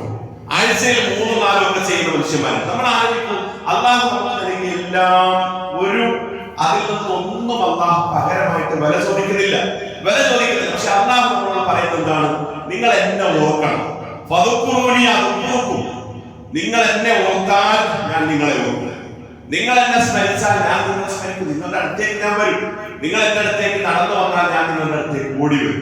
അപ്പൊ അള്ളാഹുവിനോടുള്ള കടപ്പാടും അവരെ കുറിച്ചുള്ള സ്മരണയും നിരന്തരമായിട്ട് നമ്മുടെ ശുദ്ധരായിട്ട് മാറണം. വിശുദ്ധ ഖുർആൻ സൂറത്തുർ റഹ്മാനിൽ 32 ആയത്തുകൾ സ്വർഗ്ഗത്തെ കുറിച്ചാണ് പറയുന്നത്. സൂറത്തുർ റഹ്മാനിൽ നമ്മൾ സഞ്ചരിക്കുമ്പോൾ വലിമൻ ഖാഫ മഖാമ റബ്ബിഹി ജന്നത്താൻ, അള്ളാഹുവിന്റെ സ്ഥാനത്തെ ഭയപ്പെടുന്നവർക്ക് 2 സ്വർഗ്ഗമുണ്ടെന്ന് പറഞ്ഞിട്ട് പിന്നെ അടുത്ത ഈ 32 ആയത്തുകൾ സ്വർഗ്ഗത്തെ വർണ്ണിക്കുകയാണ് ഈ സൂറത്തിലൂടെ. ഈ സ്വർഗ്ഗത്തെ വർണ്ണിക്കുന്നതിന്റെ ഇടയിൽ ഓരോ ആയത്ത് കഴിയുമ്പോഴും ഇടവിട്ട് 31 തവണ അള്ളാഹു ചോദിക്കുന്ന ഒരു ചോദ്യമുണ്ട്. എന്റെ അനുഗ്രഹങ്ങളിൽ ഏതൊന്നിനെയാണ് നിങ്ങൾ കളവാക്കിക്കൊണ്ടിരിക്കുന്നത്? ഞാൻ നൽകിയ ഈ അനുഗ്രഹങ്ങളിൽ മനുഷ്യരെ ജിന്നുകളെ നിങ്ങൾ ഏതാണ് കളവാക്കിക്കൊണ്ടിരിക്കുന്നത്? ഇവിടെ നമ്മൾ ആലോചിക്കും, നമുക്ക് കിട്ടിയ നിയമത്തുകളെ തിരിച്ചറിഞ്ഞിട്ടാണ് ശുക്ർ കാണിക്കേണ്ടത്. ഖുർആനിൽ ധാരാളം സ്ഥലങ്ങളിൽ അല്ലാഹു ബോധ്യപ്പെടുത്തുന്നു, ഖുൽ ഹുവല്ലദീ അൻശഅകും വജഅല ലക്കും അസ്സമഅ വൽ അബ്സാറ വൽ അഫ്ഇദ ഖലീലൻ മാ തശ്കുറൂൻ. നബിയെ പറയുക, അവൻ നിങ്ങൾക്ക് കാഴ്ചയും കേൾവിയും എല്ലാം നൽകി. ഇതൊക്കെ നൽകി, ചിന്ത നൽകി. ഇതിന്റെ കുറച്ച് മനുഷ്യൻ മാത്രമാണ് നന്ദി കാണിക്കുന്നത്. കുറഞ്ഞ ആളുകൾ മാത്രമാണ് നന്ദി കാണിക്കുന്നത്. പ്രിയപ്പെട്ടവരെ, ഭൗതിക ലോകത്ത് നമ്മൾ എത്രമാത്രം നന്ദി കാണിക്കുന്നവരാണ്. ഭൗതിക ലോകത്ത് നമുക്കൊരു സഹായം നൽകിയ ആളോട് നമ്മൾ എത്രമാത്രം കടപ്പാടായി. ഞാൻ എക്സാമ്പിൾ പറഞ്ഞാൽ പെട്ടെന്ന് മനസ്സിലാവും. അപ്പൊ നമ്മുടെ ഈ പരിസരത്തുള്ള ഒരാളുടെ 2 കിഡ്നിയും ഫെയിലായി, 2 കിഡ്നിയും പോയി. നമ്മൾ ആലോചിക്കും, അള്ളാഹു ഉദാരവാനാണ്. ഒരാൾക്ക് വേണമെങ്കിൽ 1 കിഡ്നി മതി, പക്ഷെ അള്ളാഹു സ്റ്റെപ്പിന് ആയിട്ട് 2 നൽകി. കാണാൻ നമുക്ക് 1 കണ്ണ് മതി, പക്ഷെ അള്ളാഹു 2 കണ്ണ് നൽകി. കേൾക്കാൻ 1 കാത് മതി, 1 ചെവി മതി, പക്ഷെ അള്ളാഹു 2 നൽകി. ഇത്രമാത്രം ഔദാര്യം ചെയ്യുന്ന റബ്ബല്ലാത്ത മറ്റാരുള്ളത് ഈ പ്രപഞ്ചത്തിൽ? ഒരാളുടെ 2 കിഡ്നിയും ഫെയിലായി. 2 ഫെയിലായി മാത്രമല്ല, അത് റയർ കേസാണ്. എ നെഗറ്റീവാണ്, കിട്ടാൻ വളരെ പ്രയാസം. നെഗറ്റീവുകളൊക്കെ കിട്ടാൻ കുറച്ച് ബുദ്ധിമുട്ടാണ്. നെഗറ്റീവ് കിട്ടാൻ കുറച്ച് പ്രയാസം. രണ്ടാണെങ്കിലൊക്കെ നെഗറ്റീവ് പെട്ടെന്ന് ഒരുപാട് പരലുണ്ട്. അങ്ങനെ അദ്ദേഹം ഈ പരിസരത്ത് നമ്മുടെ ഈ പഞ്ചായത്ത് ഒക്കെ അന്വേഷിച്ചിട്ട് കിട്ടാനില്ല. ഇത് പൈസ കൊടുത്ത് വാങ്ങിക്കുകയാണെങ്കിൽ ഒരു 25 ലക്ഷം മുതൽ അങ്ങനെ സ്റ്റാർട്ട് ചെയ്യും. 40 കൊടുത്താലാണ് കിഡ്നി വിൽക്കുന്നവരുണ്ട്, 1 വിറ്റ് 1 കൊണ്ട് ജീവിക്കുന്നവരുണ്ട്. ഇങ്ങനെ അദ്ദേഹം അന്വേഷിച്ച് എവിടെയും കിട്ടാനില്ല എന്ന് ബോധ്യമായപ്പോ പത്രത്തിൽ ഒരു പരസ്യം കൊടുത്തു. പരസ്യം കൊടുത്തിട്ട് 4 ദിവസം കഴിഞ്ഞപ്പോ അദ്ദേഹത്തിന്റെ കോൺടാക്ട് നമ്പർ ഒരു കോള് വന്നു. തിരുവനന്തപുരത്ത് ഒരു സുഹൃത്ത് അദ്ദേഹത്തെ വിളിച്ചിട്ട് പറഞ്ഞു, നിങ്ങളുടെ പരസ്യം എന്റെ ശ്രദ്ധയിൽപ്പെട്ടു. അതുകൊണ്ട് നിങ്ങളുടെ അതേ കിഡ്നി ഗ്രൂപ്പാണ് എന്റെ നെഗറ്റീവ്, നമുക്ക് വേണമെങ്കിൽ ഒന്ന് ആലോചിക്കാൻ പറഞ്ഞു. അപ്പൊ അദ്ദേഹത്തിന് വളരെ സന്തോഷമായി. അപ്പൊ നമ്മുടെ നാട്ടിലുള്ള അദ്ദേഹത്തോട് ചോദിച്ചു, ഞാൻ എത്രയാണ് നിങ്ങൾക്ക് തരേണ്ടത്? നിങ്ങൾ മാന്യമായിട്ട് എന്നോടൊന്ന് സഹകരിക്കണം. ഞാൻ സാമ്പത്തികമായിട്ട് വലിയ ഒരു സുസ്ഥിരതൊന്നും ഇല്ലാത്ത ആളാണ്. അതുകൊണ്ട് എന്നോടൊന്ന് സഹകരിക്കണമെന്ന് പറഞ്ഞപ്പോ ആ തിരുവനന്തപുരത്തുള്ള സുഹൃത്ത് പറഞ്ഞു, അതൊക്കെ നമുക്ക് 2ാമത്തെ സ്റ്റേജിൽ സംസാരിക്കേണ്ട കാര്യമാണ്. ഇതിന്റെ ആദ്യത്തെ സ്റ്റേജ് എന്ന് പറയുന്നത് ഇത് തമ്മിൽ മാച്ചിങ് ആണോ എന്ന് നമ്മൾ പരിശോധിക്കണം. ഒരേ ഗ്രൂപ്പാണ്, ചില ശരീരത്തിലേക്ക് യോജിക്കുകയില്ല. അതുകൊണ്ട് ലബോറട്ടറിയിൽ പോയി നമുക്ക് പരിശോധിക്കാം. നിങ്ങൾക്ക് പറ്റുമെങ്കിൽ അടുത്ത ദിവസം നിങ്ങൾ വരും. അങ്ങനെ അദ്ദേഹം ഭാര്യയും കൂടെ അടുത്ത ദിവസം രാവിലെ നേരത്തെ വെളുപ്പിലൂടെ ട്രെയിൻ കയറി തിരുവനന്തപുരത്തേക്ക് പോയി. അവിടെ അദ്ദേഹം അവരെ കൂട്ടാൻ വേണ്ടി റെയിൽവേ സ്റ്റേഷനിൽ വന്നു. അങ്ങനെ അവർ ഭക്ഷണമൊക്കെ കഴിച്ച് ലബോറട്ടറി ലാബിൽ പോയിട്ട് ടെസ്റ്റിന് കൊടുത്തു. മണിക്കൂറുകൾ കഴിഞ്ഞ് റിസൾട്ട് വന്നപ്പോൾ അല്ലാത്തില്ല, ഇത് 2 തമ്മിൽ മാച്ചിങ് ആണ്. അദ്ദേഹത്തിന് വളരെ ഹാപ്പിയായി, സന്തോഷമായി. അങ്ങനെ അദ്ദേഹത്തിന്റെ വീട്ടിൽ പോയി ഇവിടെ ഭക്ഷണമൊക്കെ കഴിച്ച് എല്ലാം കഴിഞ്ഞിട്ട് നമ്മുടെ നാട്ടിൽ നിന്ന് പോയ അദ്ദേഹം പറഞ്ഞു, ഇനി നമുക്ക് വിഷയത്തിലേക്ക് വരാം. ഞാൻ എത്രയാണ് തരേണ്ടത്? മാന്യമായിട്ട് നിങ്ങൾ എന്നോടൊന്ന് സഹകരിക്കണം. അപ്പൊ ആ നാട്ടിലുള്ള തിരുവനന്തപുരത്തുള്ള നല്ല മനുഷ്യൻ പറഞ്ഞു, ഒരു മനുഷ്യ ജീവനാണ്, ഒരു മനുഷ്യന്റെ ജീവിതമാണ്, ഒരു മനുഷ്യന്റെ കുടുംബവും മക്കളുമാണ്. അതുകൊണ്ട് നിങ്ങൾ എനിക്ക് നയാ പൈസ, ഒരു കാശ് പോലും എനിക്ക് തരില്ല, ഞാൻ നിങ്ങൾക്ക് സൗജന്യമായിട്ട് നൽകാം. ഇതൊക്കെ കേട്ടപ്പോൾ അദ്ദേഹത്തിന്റെ കണ്ണുകൾ നിറഞ്ഞു. ഇദ്ദേഹത്തിന്റെ ഭാര്യ അപ്പുറത്തേക്ക് മുഖം തിരിച്ച് കരയാൻ തുടങ്ങി. എന്താണ് അല്ലാഹു ഈ കേട്ടത്? 25 ലക്ഷം മുതൽ കൊടുക്കേണ്ടതെന്നാണ് വെറുതെ തരാമെന്ന് പറയുന്നത്. പരമാവധി ആ മനുഷ്യൻ കുടുംബത്തിനൊക്കെ നന്ദി പറഞ്ഞ് കടപ്പാട് അറിയിച്ച് അന്ന് വൈകുന്നേരം അദ്ദേഹം ഭാര്യ നാട്ടിലേക്ക് തിരിച്ചിങ്ങോട്ടേക്ക് വന്നു. അങ്ങനെ വന്നൊരു മാസം കൊണ്ട് ഇവർ സർജറിക്കുള്ള ഡേറ്റ് വാങ്ങിച്ചു. അങ്ങനെ സർജറിയുടെ 1 ആഴ്ച കൊണ്ട് ഇദ്ദേഹവും ഭാര്യ 2 മക്കളും കൊടുത്ത് യാത്ര, എല്ലാ സാമഗ്രികളുമായി കൊടുത്ത് യാത്ര പുറപ്പെട്ടു. അവിടെ ഹോസ്പിറ്റലിന്റെ തൊട്ടടുത്തൊരു വീട് വാടകയ്ക്കെടുത്ത് അവിടെ താമസിക്കാൻ തുടങ്ങി. എല്ലാ ടെസ്റ്റുകളും പരിശോധനകളും ഒക്കെ നടത്തി 1 ആഴ്ച കഴിഞ്ഞ് സർജറി നടന്നു. സർജറി വിജയകരമായിട്ട് പര്യവസാനിച്ചു. അങ്ങനെ സർജറി കഴിഞ്ഞ 1 മാസം വീണ്ടും ട്രീറ്റ്മെന്റ് ഭാഗമായി അവിടെ തന്നെ താമസിച്ച് അത്യാവശ്യം ഒരു നല്ല അവസ്ഥയിലേക്ക് എത്തിയപ്പോ ഇദ്ദേഹവും ഭാര്യ മക്കളെല്ലാം തിരിച്ചു പോകും. ഈ കുടുംബത്തിന് ഈ കൊടുത്ത ആൾക്ക് പരമാവധി നന്ദി പറഞ്ഞിട്ടാണ് വരുന്നത്. പിന്നെ ഇടയ്ക്കിടയ്ക്ക് ഇവർ തമ്മിൽ കോണ്ടാക്ട് ചെയ്യും. ചെക്കപ്പിന് പോകുന്ന സമയത്ത് അദ്ദേഹത്തെ കാണും, സംസാരിക്കും, നന്ദി പറയും. അങ്ങനെ പോകണം. ഒരിക്കലും ഈ മനുഷ്യന് മറക്കുന്നില്ല അദ്ദേഹത്തെ. അങ്ങനെ 4-5 വർഷം കഴിഞ്ഞ ഒരു ദിവസം ഈ തിരുവനന്തപുരത്തുള്ള സുഹൃത്ത് അദ്ദേഹത്തെ സുബൈസ്കാരം കഴിഞ്ഞ് വിളിക്കുന്നുണ്ട്. അദ്ദേഹത്തോട് പറഞ്ഞു, ഞാനിന്ന് പെട്ടെന്ന് ഞാൻ വൈകുന്നേരം എന്റെ നാട്ടിൽ നിന്ന് ഒരു 5 മണിക്കുള്ള ഒരു ട്രെയിനിൽ ഞാൻ തിരുവനന്തപുരത്ത് പുറപ്പെടുന്നു. ഞാനിവിടെ കോട്ടയത്ത് 9 മണിക്കോ 10 മണിക്കോ വന്ന് ലാൻഡ് ചെയ്യും. എനിക്ക് ഇവിടുന്ന് ഇടുക്കിയിലോ കട്ടപ്പനയുള്ള ഒരു സുഹൃത്തിനെ കണ്ട് രാത്രി അവിടം വരെ പോയി ചില കാര്യങ്ങൾ സംസാരിച്ച് പുലർച്ചെ 4 മണിക്കുള്ള ട്രെയിനിൽ വീണ്ടും തിരുവനന്തപുരത്തേക്ക് തിരിച്ചു പോകേണ്ടതുണ്ട്. നിങ്ങളുടെ വീട്ടിലേക്ക് വരാനൊന്നും എനിക്ക് സമയമില്ല എന്ന് പറഞ്ഞ കോള് വരികയാണ്. അപ്പൊ അദ്ദേഹത്തോട് പറയും, എന്താ നിങ്ങൾ പറയുന്നത്? ഇങ്ങനെ ഒരു വിഷയം ഇത് പറയേണ്ട കാര്യമുണ്ടോ? നിങ്ങൾ ജസ്റ്റ് ഒരു മെസ്സേജ് വിട്ടാൽ ഞാൻ നിങ്ങളെ സ്വീകരിക്കാൻ വരും. വേണ്ട, നിങ്ങൾ തിരുവനന്തപുരത്ത് വന്നിട്ട് എന്റെ ഒരു കാറിൽ എടുത്തിട്ട് ഈ സ്ഥലം വരെ കൊണ്ടുപോയി തിരിച്ചവിടെ കൊണ്ടാക്കണം എന്നുള്ളതാണ് എനിക്കൊരു വിഷയമല്ല. എനിക്ക് സന്തോഷമേ ഉള്ളൂ. അത് ഇദ്ദേഹവും മകനും ഇവിടുന്ന് ഈ നമ്മുടെ നാട്ടിൽ നിന്ന് ഈ ട്രെയിൻ വരുന്നതിന് 1 മണിക്കൂർ കൊണ്ട് ഇവിടുന്ന് പുറപ്പെടുന്നു. അദ്ദേഹത്തിന് വേണ്ട ഭക്ഷണവും വെള്ളവും ഒക്കെ ജ്യൂസ് എല്ലാം ഫ്രഷായിട്ട് വാഹനത്തിൽ കരുതി പോകണം. അങ്ങനെ അദ്ദേഹം ഒരു 9 മണിക്കോ 10 മണിക്കോ വന്ന് ഇറങ്ങി അദ്ദേഹത്തെ ആദ്യം ഭക്ഷണം കഴിപ്പിച്ചു. ഇദ്ദേഹത്തിന്റെ മോനും ഇദ്ദേഹം കൂടെ ഇദ്ദേഹത്തെ കാറിൽ ഈ പറഞ്ഞ സ്ഥലത്തേക്ക് 2 മണിക്കൂർ യാത്ര ചെയ്തു. അവിടെ പോയി കാണേണ്ട ആളെ കണ്ട് 1-2 മണിക്കൂർ സംസാരിച്ച് രാവിലെ 3 മണിക്കോ 4 മണിക്കോ പോകേണ്ട ട്രെയിനിൽ വിടാൻ വേണ്ടി വീണ്ടും റെയിൽവേ സ്റ്റേഷനിലെത്തി. ട്രെയിൻ വരുന്നത് വരെ കാത്തിരുന്നു. ട്രെയിൻ വന്നപ്പോൾ അദ്ദേഹത്തെ യാത്രയാക്കി വീണ്ടും നമ്മുടെ നാട്ടിലേക്ക് 1 മണിക്കൂർ വാഹനത്തിൽ റെയിൽവേ സ്റ്റേഷനിൽ വരിക. പ്രിയപ്പെട്ടവർ, അന്ന് സുബഹിക്കാണ് അവരോട് എത്തുന്നത്. അന്ന് രാത്രി അദ്ദേഹത്തിന്റെ മോനും ഒരു സെക്കൻഡ് കണ്ണ് അടഞ്ഞു പോയിട്ടില്ല. ഒരു സെക്കൻഡ് അവർക്ക് ഉറക്കം വന്നിട്ടില്ല. എന്താ കാര്യം നിങ്ങൾക്ക് അറിയുമോ? ഇന്ന് രാവിലെ ഇദ്ദേഹത്തെ ഫോണിൽ വിളിച്ചത് ആരാണെന്ന് അറിയുമോ? ഒരു കിഡ്നി കൊടുത്ത് സഹായിച്ച ആളാണ്. ഈ മനുഷ്യന്റെ ജീവിതത്തിൽ മറക്കാൻ കഴിയും. പ്രിയപ്പെട്ടവർ, നമ്മൾ ആലോചിക്കും, ആ കിഡ്നി കൊടുത്ത് സഹായിച്ച ആൾക്ക് 2 കിഡ്നി കൊടുത്ത ഒരാളുണ്ട്. അതാണ് നമ്മുടെ സർക്കാർ. ഈ പറഞ്ഞ ഈ മനുഷ്യനും അദ്ദേഹത്തിന് ഒരുപാട് അവയവങ്ങൾ, ഞാൻ നേരത്തെ പറഞ്ഞ 5 പ്രധാനപ്പെട്ടതും അല്ലാത്ത അവയവങ്ങൾ 78ഓളം അവയവങ്ങൾ ഒക്കെ കൊടുത്തൊരു സർക്കാർ. ഈ സർക്കാർ നമ്മളോട് പറയുന്ന ഒരു വർത്തമാനം വിശുദ്ധ ഖുർആനിന്റെ വ്യത്യസ്ത ആയത്തുകളിൽ അല്ലാഹുവോട് പറയുന്നു, എന്റെ ദാസന്മാരിൽ കുറച്ച് ആളുകൾ മാത്രമാണ് എന്നോട് നന്ദി കാണിക്കുന്നത്. വീണ്ടും എന്ന് പറയുന്നു, മനുഷ്യൻ നശിക്കട്ടെ. എന്തൊരു നിഷേധാത്മക നിലപാടാണ് അവർ സ്വീകരിക്കുന്നത്. വീണ്ടും എന്ന് പറയുന്നു, മനുഷ്യൻ തന്റെ സർക്കാരിനോട് നന്ദി കെട്ടവനാണ്. നമ്മൾ ആലോചിക്കേണ്ടത് അല്ലാഹു നൽകിയ ഓരോ ജന്മത്തിന്റെയും വില. ഭൗതികമായി നമ്മൾക്ക് ഒരാളെ സഹായം നൽകിയാൽ ആ ആളോട് കാണിക്കുന്ന ഒരു മാനസികാവസ്ഥ പോലും പടച്ചവന്റെ മുമ്പിൽ നമുക്ക് കാണിക്കാൻ കഴിയുന്നില്ല. എന്നതിനെ കുറിച്ചാണ് അല്ലാഹു പറഞ്ഞത്. അതുകൊണ്ടാണ് ഖുർആൻ നമ്മളോട് ആണയിട്ട് പറയുന്നിടത്ത് ചില ആയത്തുകളിലൂടെ കടന്നു പോകുമ്പോൾ അല്ലാഹു പറയുകയാണ്, യാ അയ്യുഹല്ലദീന ആമനൂ, വിശ്വസിച്ച മനുഷ്യരെ, ഉദ്കുറൂ നിഅമത്തല്ലാഹി അലൈക്കും, നിങ്ങൾക്ക് അല്ലാഹു നൽകിയ നിഅമത്തുകളെ കുറിച്ച് നിങ്ങൾ ഓർത്തുകൊണ്ടിരിക്കണം. അതിനെ നിങ്ങൾ എപ്പോഴും സ്മരിച്ചുകൊണ്ടിരിക്കണം. നിങ്ങളുടെ ഹൃദയാന്തരങ്ങളിലേക്ക് അത് പുറത്തേക്ക് തികട്ടി വന്നുകൊണ്ടിരിക്കണം. പ്രവാചകന്മാരുടെ നിലപാടുകൾ അതായിരുന്നു. പ്രവാചകന്മാർക്ക് ചെറിയ നിഅമത്തുകൾ പോലും വലുതായി കാണുകയും അതിനോട് നന്ദി കാണിക്കുകയും ചെയ്തവരായിരുന്നു അവർ. സുലൈമാൻ നബി അലൈഹിസ്സലാമയുടെ ഉദാഹരണം ഖുർആൻ നമുക്ക് പറഞ്ഞു തരികയാണ്. ഒരുപാട് നിഅമത്തുകൾ നൽകിയ, എല്ലാം ലഭിച്ചിട്ടുള്ള പ്രവാചകനായിരുന്നു. കാറ്റിന്റെ സഹായത്തിൽ എത്ര കിലോമീറ്ററുകൾ കുറഞ്ഞ സമയം കൊണ്ട് താണ്ടി കടക്കാൻ അദ്ദേഹത്തിന് കഴിയുമായിരുന്നു. അല്ലാഹു കൊടുത്ത മുഅ്ജിസത്തായിരുന്നു. രാജാധികാരം അദ്ദേഹത്തിന് കൊടുത്തു. അദ്ദേഹത്തിന്റെ ശരീരത്തിൽ ജിന്നുകൾ ഉണ്ടായിരുന്നു.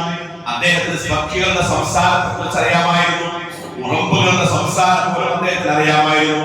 അങ്ങനെ എല്ലാ നിഅമത്തുകളും ഒരുപാട് നിഅമത്തുകൾ കിട്ടിയ ഈ പ്രവാചകൻ അലൈഹിസ്സലാത്തു വസ്സലാം അദ്ദേഹവും അദ്ദേഹത്തിന്റെ സൈന്യവും ഒരു വഴിയിലൂടെ കടന്നു പോകുമ്പോൾ, ഒരു താഴ്വരയിലൂടെ കടന്നു പോകുമ്പോൾ, അതാ ഉറമ്പിൻ കൂട്ടങ്ങൾ ആ താഴ്വരയിലുണ്ട്. നമുക്ക് പറഞ്ഞു തരികയാണ്, ആ കൂട്ടത്തിൽ ഒരു ഉറമ്പ് പറയുകയാണ്, സുലൈമാൻ സൈന്യവും വരുന്നുണ്ട്, ഉറമ്പുകളെ ഓടി ഒളിച്ചോളൂ, മാളങ്ങളിലേക്ക് ഒളിച്ചോളൂ, അവർ നമ്മുടെ ചവിട്ടി മറിക്കുമെന്ന് പറഞ്ഞ ഈ വാക്ക് ഉറമ്പിന്റെ സംസാരം കാതുകളിലേക്ക് തുളച്ചു കയറിയ സുലൈമാൻ നബി അലൈഹിസ്സലാത്തു വസ്സലാം അവിടെ നിന്ന് പ്രാർത്ഥിച്ചത് ഇങ്ങനെയാണ്. നമുക്ക് പറഞ്ഞു തരികയാണ്, ആ ഉറപ്പിന്റെ വാക്കിന്റെ മുമ്പിൽ പുഞ്ചിരിച്ചുകൊണ്ട് ചിരിച്ചുകൊണ്ട് സുലൈമാൻ നബി അലൈഹിസ്സലാത്തു വസ്സലാം പറയുകയാണ്, وقال ربي أوزعني أن أشكر نعمتك التي أنعمت علي وعلى والدي. അല്ലാഹുവേ, എനിക്കും എൻ്റെ മാതാപിതാക്കൾക്കും നൽകിയ നിഅമത്തുകൾ, എൻ്റെ പിതാവ് ദാവൂദ് അലൈഹിസ്സലാത്തു വസ്സലാമക്ക് രാജാധികാരം നൽകി, അദ്ദേഹത്തിന് ഒരു കുറേ മുഅ്ജിസത്തുകൾ നൽകി. അതുകൊണ്ട് അതിന് പകരമായിട്ട് നീ തൃപ്തിപ്പെടുന്ന ഏറ്റവും സ്വാലിഹായ കർമ്മങ്ങൾ ചെയ്യാൻ ഞങ്ങൾക്ക് നീ തുണ നൽകണമേ, ഞങ്ങൾക്ക് നീ ഉദവി നൽകണമേ. സ്വാലിഹീകളായിട്ടുള്ള നിന്റെ ദാസന്മാരുടെ കൂട്ടത്തിൽ നിന്റെ കാരുണ്യത്താൽ ഞങ്ങളെ നീ പ്രവേശിപ്പിക്കണമേ. എന്നിട്ട് സുലൈമാൻ നബി അലൈഹിസ്സലാത്തു വസ്സലാം പറയാം, ഈ നിഅമത്തുകളൊക്കെ നീ നൽകിയത് എന്നെ പരീക്ഷിക്കാൻ വേണ്ടിയാണ്. ഇതെന്റെ റബ്ബിന്റെ ഔദാര്യമാണ്. ഞാൻ നന്ദി കാണിക്കുമോ ഇല്ലയോ എന്ന് പരിശോധിക്കാൻ. നമ്മൾ നിരന്തരമായിട്ട് ആലോചിക്കണം. നമുക്ക് ഒരുപാട് നിയമത്തുകൾ കിട്ടി, ഒരുപാട് അനുഗ്രഹങ്ങൾ കിട്ടിയവരാണ് നമ്മൾ. ചിന്തിച്ചു നോക്കും, പഴയ കാലത്ത് നമ്മുടെ ഉപ്പാപ്പമാരും നമ്മുടെ ഒപ്പമാരും ഒക്കെ നമ്മളെയൊക്കെ വളർത്തിയപ്പോ, നമ്മുടെ വല്യപ്പമാരൊക്കെ ജീവിച്ചിരുന്ന ഒരു കാലമുണ്ട്. അന്ന് നമ്മുടെ വീടിന്റെ സൗകര്യം എന്തായിരുന്നു? ഏത് വീട്ടിലാണ് നമ്മൾ താമസിച്ചിരുന്നത്? അന്ന് ഓരോ വീടുകളിലും, വൈക്കോൽ വീടുകളിലും, പിന്നെ ഓട് വീടുകളിലൊക്കെ ആയിരുന്നു. അന്ന് കരണ്ടോ വെളിച്ചമോ വെട്ടമോ ഒന്നും ഇല്ലാത്ത കാലഘട്ടം ഉണ്ടായിരുന്നു. ഫാന് പോലും ഇല്ലാത്ത കാലം നമ്മുടെ ജീവിതത്തിൽ നമുക്കറിയില്ല. അന്നത്തെ നമ്മുടെ ഒപ്പമാരും വല്യപ്പമാരും ഒക്കെ ചിന്തിച്ചിരുന്നത്, പഠിച്ചോനെ മക്കൾക്ക് എന്ത് കൊടുത്തിട്ടാണ് അവരുടെ പട്ടിണി മാറ്റി, അവരുടെ വിശപ്പ് മാറ്റാൻ ഉച്ചക്ക് എന്ത് കൊടുക്കും? അങ്ങനെ അല്പം കഞ്ഞിയോ എന്തെങ്കിലും ഇലകളൊക്കെ കൊടുത്ത്, പിന്നെ വൈകുന്നേരം പിന്നെയും അവരിങ്ങനെ ഭയപ്പെടുകയാണ്. പിന്നെയും അവർക്ക് പരിഭവമാണ്, രാത്രി എന്ത് കൊടുക്കും? ഇങ്ങനെ ആലോചിച്ചിരുന്ന ഇവരുടെയൊക്കെ മക്കളും പേരമക്കളും ഒക്കെ എന്ത് ചിന്തിക്കുന്നത്? ഉച്ച സമയത്ത് നമ്മൾ എല്ലാ റെസ്റ്റോറന്റിൽ നിന്നാണ് ഫുഡ് കഴിച്ചത്, രാത്രി എവിടെ നിന്ന് വാങ്ങിക്കണം എന്നതിനെ കുറിച്ച് ചിന്തിക്കുന്ന ഒരു കാലത്താണ് നമ്മൾ ജീവിക്കുന്നത്. അങ്ങേയറ്റത്തെ എണ്ണത്തുകൾ നമുക്ക് കിട്ടി. നമ്മുടെ മുൻഗാമികളൊക്കെ എത്ര പ്രയാസപ്പെട്ടു. ഒരു ഒരു സമയത്ത് വീട്ടിൽ ഉറങ്ങേണ്ട സമയമാണ്. ഉറങ്ങേണ്ട സമയത്ത് ഉറക്കം വരാനിട്ട് വീട്ടിൽ ഇറങ്ങി. വീട്ടിൽ കിടന്നിട്ട് ഉറക്കം വരാനിട്ട് എനിക്ക് ശാരീരികമായിട്ട് ഒരു പ്രയാസം, ഒരു രോഗം, അസ്വസ്ഥതയൊന്നുമില്ല. പക്ഷെ വിശപ്പ് കൊണ്ട് ഉറക്കം വരാതെ വീട്ടിൽ ഇറങ്ങി. അങ്ങനെ വീട്ടിൽ ഇറങ്ങി ഒരു തണലിൽ ഇരിക്കുകയാണ്. കുറച്ച് കഴിഞ്ഞപ്പോൾ ഒരാൾ വന്നു, സലാം ഓതി അവിടെ ഇരുന്നു. ഈ വന്ന ആളോട് ചോദിച്ചു, എന്താണ് ഇപ്പോ ഉറങ്ങേണ്ട സമയത്ത് വീട്ടിൽ നിന്ന് ഇറങ്ങിയത്? അദ്ദേഹം പറഞ്ഞു, ഞാൻ വിശപ്പ് കൊണ്ട് ഇറങ്ങിയതാണ് നബി. അവൻ നബിയോട് തിരിച്ചു ചോദിച്ചു, നിങ്ങൾ എന്താണ് പ്രവാചകൻ? അപ്പൊ അദ്ദേഹം നബി പറഞ്ഞു, ഞാനും നിന്റെ അതേ വിഷയത്തിൽ വിശപ്പ് കൊണ്ട് വന്നത്. അൽജോ. ഇവരിപ്പോ സംസാരിച്ചിരിക്കുമ്പോഴത്തേനും രണ്ടാമത്തെ ആൾ വീണ്ടും വന്നു. അദ്ദേഹം വന്നിരുന്നു, സലാം പറഞ്ഞു. അദ്ദേഹത്തോട് ചോദിച്ചു, എന്താണ് ഈ അസമയത്ത് ഉറങ്ങേണ്ട സമയത്ത്? അദ്ദേഹം പറഞ്ഞു, വിശന്നിട്ടാണ്. അപ്പോ അദ്ദേഹം ഇവരോട് ചോദിച്ചു, ഈ ഇരിക്കുന്ന നബിയോടും കൂടെയുള്ള ആളുടെ, നിങ്ങൾ എന്താ? ഞങ്ങളുടെ വിശപ്പാണ് വിഷയം. നമ്മൾ ആലോചിക്കുമ്പോൾ ആദ്യം വന്നത് നബി സല്ലല്ലാഹു അലൈഹി വസല്ലം ഇരിക്കുമ്പോൾ ആദ്യം വന്നത് അബൂബക്കർ സിദ്ദീഖ് റളിയല്ലാഹു അൻഹു പോയ, പിന്നെ വന്നത് ഉമർ ഇബ്നു ഖത്താബ് റളിയല്ലാഹു അൻഹു. ലോകത്തെ ഏറ്റവും വലിയ ഔലിയ, ഒന്നാമത്തെ ഔലിയാണ് സയ്യിദുന മുഹമ്മദ് മുസ്തഫ സല്ലല്ലാഹു അലൈഹി വസല്ലം. രണ്ടാമത്തെ ഔലിയ അബൂബക്കർ, മൂന്നാമത്തെ ഉമർ റളിയല്ലാഹു അൻഹു. ഇവര് വീട്ടിൽ നിന്ന് ഇറങ്ങിയത് എന്തിനാണ് അറിയുന്നത്? വിശന്നിട്ട് ഭക്ഷണം കഴിക്കാൻ കഴിയാത്തത് കൊണ്ട്, ഉറക്കം വരാനിട്ട് അസ്വസ്ഥത കൊണ്ട് ഇറങ്ങിയത്. അല്പസമയം കഴിഞ്ഞ് റസൂൽ സല്ലല്ലാഹു അലൈഹി വസല്ലം പറഞ്ഞു, എനിക്കൊരു സഹാബിയെ അറിയാം, അദ്ദേഹം അൻസാരിയാണ്, അബുൽ ഹൈസം എന്നാണ് അദ്ദേഹത്തിന്റെ പേര് റളിയല്ലാഹു അൻഹു. സാമ്പത്തികമായിട്ട് അത്യാവശ്യത്തിന് അദ്ദേഹത്തിനുണ്ട്. അതുകൊണ്ട് ഒരു കാര്യം ചെയ്യാം, നമുക്ക് അദ്ദേഹത്തിന് വീട്ടിൽ പോയാൽ വല്ലതും കിട്ടും എന്നൊരു ശുഭപ്രതീക്ഷയിൽ പ്രവാചകൻ സല്ലല്ലാഹു അലൈഹി വസല്ലം അവരെ കൂട്ടിപ്പോയി. അങ്ങനെ വീട്ടിൽ ചെന്ന് വീട്ടിന്റെ മുറ്റത്തെത്തി സലാം ഓതി. സലാം ഓതിയപ്പോ ഒന്നാമത്തെ സലാം പറഞ്ഞു, ഒരു മറുപടിയില്ല, ഒരു ആൻസറും വരുന്നില്ല. രണ്ടാമത് വീണ്ടും സലാം പറഞ്ഞു, അപ്പോഴും ഒരു മറുപടിയില്ല. മൂന്നാമത് പറഞ്ഞപ്പോഴും മറുപടി വരുന്നില്ല. നമ്മൾ വീട്ടിൽ ചെന്ന് കഴിഞ്ഞാൽ 3 പ്രാവശ്യം സലാം പറയാം, അല്ലെങ്കിൽ 3 പ്രാവശ്യം കോടിക്കല്ലടിച്ചിട്ട് ഒരു ജവാബും ഇല്ലെങ്കിൽ ചിലപ്പോൾ ആ വീട്ടിൽ ആളുകളുണ്ടായിരിക്കും, വിശ്രമത്തിലോ ഉറപ്പിലൊക്കെ ആയിരിക്കും. പിന്നെ അവരെ ശല്യപ്പെടുത്താൻ പോരുക എന്നാണ് ഇസ്ലാമിന്റെ നിയമം. അപ്പൊ 3 സലാം പറഞ്ഞ റസൂൽ പറഞ്ഞു, ഇവരെ ഒന്നിലും ഉറക്കിലായിരിക്കും, അല്ലെങ്കിൽ പുറത്തു പോയിട്ടുണ്ടാവും, നമുക്ക് തിരിച്ചു പോകാമെന്ന്. അങ്ങനെ ഇവർ തിരിച്ചു നടക്കാൻ തുടങ്ങിയപ്പോ അബ്ദുൽ റളിയല്ലാഹുവിന്റെ ഭാര്യ വാതിൽ തുറന്ന് ഓടി വന്നു, നബിയെ ഞങ്ങളുണ്ട് ഇവിടെ, ഞാൻ മക്കളൊക്കെ ഉണ്ട്, നിങ്ങളുടെ ഒന്നാമത്തെ സലാം നബിയെ ഞാൻ കേട്ടു, ഞാൻ പതുക്കെയാണ് മടക്കിയത്. നിങ്ങളുടെ രണ്ടാമത്തെ സലാം കേട്ടു, അപ്പോഴും പതുക്കെയാണ് മടക്കിയത്. ഞാൻ പതുക്കെ മടക്കാൻ കാരണം നിങ്ങളുടെ 3 സലാം കിട്ടാൻ ഞാൻ ആഗ്രഹിച്ചു. പ്രിയപ്പെട്ടവരെ, സലാം എന്ന് പറഞ്ഞാൽ എന്താ? നിങ്ങൾക്ക് അള്ളാഹുവിന്റെ രക്ഷയും സമാധാനം ഉണ്ടാവട്ടെ. ഈ സലാം പറയുന്നത് ആരാണ്? നബിയാണ്. അഷ്റഫുൽ ഖൽഖ് മുഹമ്മദ് മുസ്തഫ സല്ലല്ലാഹു അലൈഹി വസല്ലം. നബിയുടെ സലാമിന്റെ ഒരു പവർ എത്രയാണ്? ഈ അബൂലഹബ് റളിയല്ലാഹു അൻഹു നിങ്ങളുടെ 3 സലാം കിട്ടാൻ വേണ്ടി പതുക്കെ മടക്കിയതാണ്. അപ്പൊ ചോദിച്ചു, എവിടെയാണ് അബൂലഹബ്? അപ്പൊ പറഞ്ഞു, അബൂലഹബ് റളിയല്ലാഹു അൻഹു വീടിന്റെ പിൻവശത്ത് ഈത്തപ്പന നനച്ചുകൊണ്ടിരിക്കുന്നത്. പെട്ടെന്ന് അദ്ദേഹത്തെ വിളിച്ചു. അങ്ങനെ അവര് എത്തി. അങ്ങനെ പറഞ്ഞു, ഇങ്ങനെ കുറച്ച് വിശപ്പൊക്കെ ആയിട്ട് വന്നതാണ്. പെട്ടെന്ന് അദ്ദേഹം ഒരു പ്രാഥമിക ഭക്ഷണം എന്നുള്ള നിലക്ക് ഈത്തപ്പനയിൽ നിന്ന് പഴുത്ത് ഭാഗമായ ഒരു പോലെ ഈത്തപ്പഴം കൊണ്ടുവന്ന് കഴുകി വൃത്തിയാക്കി തണുത്ത വെള്ളവും കൊടുത്തു. ഇവരതിന് പരമാവധി കഴിച്ചു. കാരണം വിശപ്പിന്റെ കാഠിന്യങ്ങൾ അത്യാവശ്യം വേറെ തന്നു. അങ്ങനെ അവരെ എണീറ്റ് കുടുംബത്തിന് വേണ്ടി പ്രാർത്ഥിച്ച് ഇറങ്ങാൻ പുറപ്പെടുമ്പോ ഇറങ്ങാൻ വേണ്ടി എനിക്കിപ്പോ അബൂലഹബ് റളിയല്ലാഹു അൻഹു പറഞ്ഞു, എനിക്ക് പോകാനായിട്ടില്ല, എന്റെ ഭാര്യ അടുക്കളയിൽ നിങ്ങൾ ഭക്ഷണം ഉപയോഗിച്ചുകൊണ്ടിരിക്കുന്നുണ്ട്. പ്രിയപ്പെട്ടവരെ, അവർക്ക് അന്ന് ലോകത്തെ ഏറ്റവും വലിയ അതിഥികളെയാണ് കിട്ടിയത്. ഇതിനേക്കാൾ വലിയ അതിഥികളായ കുറച്ച് സമയം നമുക്കൊന്നിങ്ങനെ സംസാരിക്കാം. അപ്പത്തിന് ഭക്ഷണം റെഡിയാകും. അങ്ങനെ ഭക്ഷണം റെഡിയായി. നല്ല ആടിന്റെ മാംസം ഫ്രൈ ചെയ്ത് നല്ല ഹുബൂസ് ഉണ്ടാക്കിയിട്ട് ഇവരെ എത്തി കഴിപ്പിച്ചു. ഈ 3 ആളുകൾ കഴിച്ചു. ഈ കുടുംബത്തിന് വേണ്ടി പ്രാർത്ഥിച്ച് പുറത്തിറങ്ങി ദേശം മുന്നോട്ടേക്ക് പോയി. അവിടെ നിന്നിട്ട് ഈ 2 സഹാബിമാരോട് വിശദീകരിച്ച് പറഞ്ഞു, ഇപ്പൊ നമ്മൾ ഈ കഴിച്ച ഈ ഭക്ഷണം നാളെ അല്ലാഹുവിന്റെ മുമ്പിൽ നമ്മൾ കൃത്യമായി കണക്ക് പറയേണ്ടി വരും. പ്രിയപ്പെട്ടവർ, എന്താണ് ഇവർ കഴിച്ചത്? നമ്മുടെ ഒരു ഹോട്ടലിൽ കയറി 2 പൊറാട്ടയും ഒരു ബീഫും കഴിക്കുന്ന ഒരു പ്രതീതിയല്ലേ ഉള്ളൂ, ഒരു ഫീൽ. ഇതുപോലെ നാളെ ചോദിക്കും. എന്നിട്ട് റസൂൽ പറഞ്ഞാൽ ഒരു വർത്താനുണ്ട്, നമ്മുടെ ഹൃദയങ്ങളിലേക്ക് തുറച്ചു കയറുന്നത്. നിങ്ങളൊന്ന് പോകുമ്പോൾ ഞാൻ കുറച്ചൊരു ആവശ്യം കൂടെ അഭിനയിക്കുന്നവരോട് പറയാനുണ്ട്. എന്നിട്ട് തിരിച്ച് അദ്ദേഹം അബൂലഹബിന്റെ അടുത്ത് വന്നിട്ട് സലാം പറഞ്ഞിട്ട് പറഞ്ഞു, അബൂലഹബ്, ഞങ്ങൾ ആ കഴിച്ച ഭക്ഷണത്തിന് വലിയ ടേസ്റ്റ് ഉണ്ടായിരുന്നു. ഒന്നും വിഷമമില്ലെങ്കിൽ ഇതിലെന്തെങ്കിലും മിച്ചമുണ്ടെങ്കിൽ ഒരല്പം എനിക്ക് തന്നാണ്. എന്റെ മകൾ ഫാത്തിമയുടെ ഭക്ഷണം കഴിച്ചിട്ട് മാസങ്ങളായിരുന്നു. ഞാൻ എന്റെ വീട്ടിൽ ചെന്ന് അവളുടെ മുഖത്ത് നോക്കുമ്പോ ഞാൻ കഴിച്ചതവളായില്ല, പക്ഷെ എന്റെ മനസ്സിൽ പുറത്തേക്ക് വരുന്ന ഒരു വൈകാരികതയുണ്ട്, ഒരു പരിഭവമുണ്ട്. ഇല്ലെങ്കിൽ വിഷമിക്കില്ല. എത്ര പെട്ടെന്നാണ് അബൂലഹബ് റളിയല്ലാഹു അൻഹു തന്റെ അടുക്കളയിൽ പോയി ഭാര്യയെ ഒന്നിച്ച് പാക്കാക്കി ഭക്ഷണം കൊടുത്ത് അത് കയ്യിൽ പിടിച്ചു പോകുന്ന ഒരു പ്രവാചകന്റെ 1450 വർഷത്തെ ആ ഒരു വൈദൂരത്തിലേക്ക് നമ്മളൊന്ന് ചലിച്ചു നോക്കും, നമ്മളൊന്ന് സഞ്ചരിച്ചു നോക്കും. പ്രിയപ്പെട്ടവരെ, അവര് പോയ സ്വർഗമാണ് നമുക്കുള്ളത്. അവര് പോയിട്ടുള്ള സ്വർഗമാണ് നമുക്കുള്ളത്. നമ്മുടെ ജീവിതത്തിൽ നമ്മൾ എത്രത്തോളം പരിശ്രമിക്കേണ്ടതുണ്ട് എന്നതിനെ കുറിച്ചാണ്. അതാണ് നമുക്ക് കിട്ടിയ നിയമത്തുകൾ എന്താണ് എന്ന് നമ്മൾ തിരിച്ചറിയുന്നത്. അല്ലാഹു പറഞ്ഞില്ല, നിങ്ങൾ എന്നോട് നന്ദി കാണിച്ചാൽ ഞാൻ നിങ്ങൾക്ക് വർദ്ധിപ്പിച്ചു തരും. നിങ്ങൾ എന്നോട് നന്ദി കാണിച്ചാൽ എന്റെ ശിക്ഷ വളരെ പ്രധാനപ്പെട്ടതാണെന്ന് നിങ്ങൾ തിരിച്ചറിയണമെന്ന് അല്ലാഹു നമ്മളെ ബോധ്യപ്പെടുത്തുകയാണ്. ഞാൻ നീട്ടി വിശദീകരിച്ച് പറയാൻ ആഗ്രഹിക്കുന്നില്ല. നമ്മുടെ ജീവിതത്തിൽ അല്ലാഹു നൽകിയ നിഅമത്തുകളെ കുറിച്ച് നമ്മൾ ഓർക്കണം. ആ നിഅമത്തുകൾ നമ്മുടെ ജീവിതത്തിൽ സാക്ഷികളാണ്. ഒറ്റ പോയിന്റ് പറഞ്ഞ് അവസാനിപ്പിക്കാം. നമ്മുടെ ജീവിതം നമ്മൾ സാക്ഷികളായിട്ട് സാക്ഷികളാണ് നമ്മളെ കണ്ടിട്ട്. ഖുർആനിലെ ആയത്തിൽ കദാലിക ജഅൽനാകും ഉമ്മത്തൻ വസത്തൻ ലിതകൂനു ശുഹദാഅ അലന്നാസ് വയകൂന റസൂലു അലൈക്കും ഷഹീദ. നബി നിങ്ങൾക്ക് സാക്ഷിയായതുപോലെ നിങ്ങൾ മറ്റുള്ളവർക്ക് സാക്ഷികളാവാൻ വേണ്ടി പ്രവാചകൻ സല്ലല്ലാഹു അലൈഹി വസല്ലം ജീവിതം കാണിച്ചു തന്നതുപോലെ മറ്റുള്ളവർക്ക് നമ്മുടെ ജീവിതം കാണിച്ചു കൊടുക്കാൻ വേണ്ടി. അപ്പൊ നബിയുടെ ജീവിതം കണ്ടിട്ട് ആളുകൾ കൂട്ടമായിട്ട് ഇസ്ലാമിലേക്ക് പോകുന്നു. നമ്മളെ കണ്ടിട്ട് മറ്റുള്ളവർ ഇതിലേക്ക് വരുന്ന ഒരു രീതി ഉണ്ടാവണം. അതാണ് യഥാർത്ഥത്തിൽ നമ്മുടെ ശുശ്രൂഷ ആലോചന. ഒറ്റ സംഭവം പറഞ്ഞ അവസാനം 1993 ഇസ്ലാം സ്വീകരിച്ച റൊമേനിയക്കാരനായ പാശ്ചാത്യനായ യൂറോപ്യനായ സ്റ്റീഫൻ, ഇദ്ദേഹം 93 ഇസ്ലാമിലേക്ക് വരാൻ കാരണം അദ്ദേഹത്തിന് 92 ഒരു യാത്രയായിരുന്നു.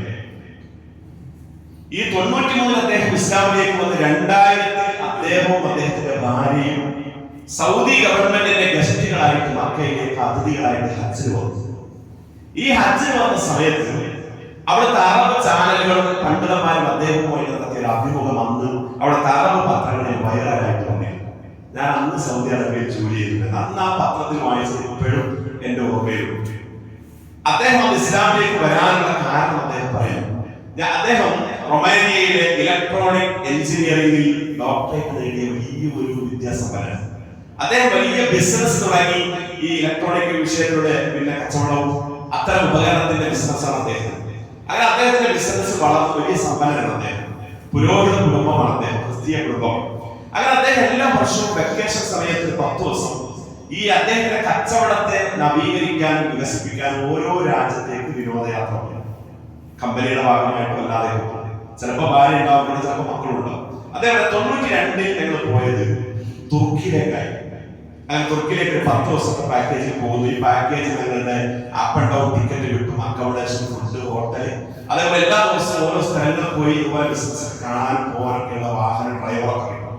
അങ്ങനെ ഞങ്ങൾ 7 ദിവസം കഴിഞ്ഞ് 8ാമത്തെ ദിവസം ഞങ്ങൾ ഇങ്ങനെ ഒരു ഭാഗത്തേക്ക് പോകുന്നതിനിടയിൽ ഞങ്ങളുടെ ഡ്രൈവറുടെ വീട്ടിൽ നിന്ന് പെട്ടെന്ന് എമർജൻസി കേസ് വന്ന് അദ്ദേഹത്തെ വിളിച്ചു. പെട്ടെന്ന് വീട്ടിലെത്തും. അപ്പൊ എന്ത് ചെയ്യും? അപ്പൊ അദ്ദേഹം പറഞ്ഞു, ഇന്നത്തെ യാത്ര നമുക്ക് ഇവിടെ വെച്ച് അവസാനിപ്പിക്കാൻ പറഞ്ഞപ്പോൾ ഞാൻ പറഞ്ഞു, അല്ല, ഞങ്ങൾക്ക് 2-3 ദിവസം കഴിഞ്ഞാൽ നാട്ടിലേക്ക് മടങ്ങണം.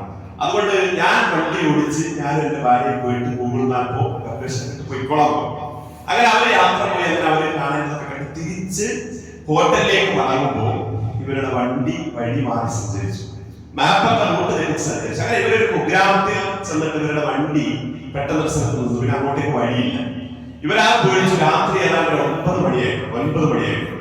ഈ വാഹനത്തിൽ നിന്ന് ഇദ്ദേഹം പുറത്തിറങ്ങി, ഭാര്യ ഇറങ്ങി 5 മിനിറ്റ് പുറത്തേക്ക് ഒരു ഗ്രാമീണൻ, ആ നാട്ടിലെ തുർക്കിയിലെ ഒരു മുസ്ലിം ഗ്രാമീണൻ അതുവഴി ഇങ്ങനെ വരുന്ന ഒരു പാവപ്പെട്ട മനുഷ്യൻ അദ്ദേഹത്തെ ഇവരുടെ അടുത്തേക്ക് വന്നു.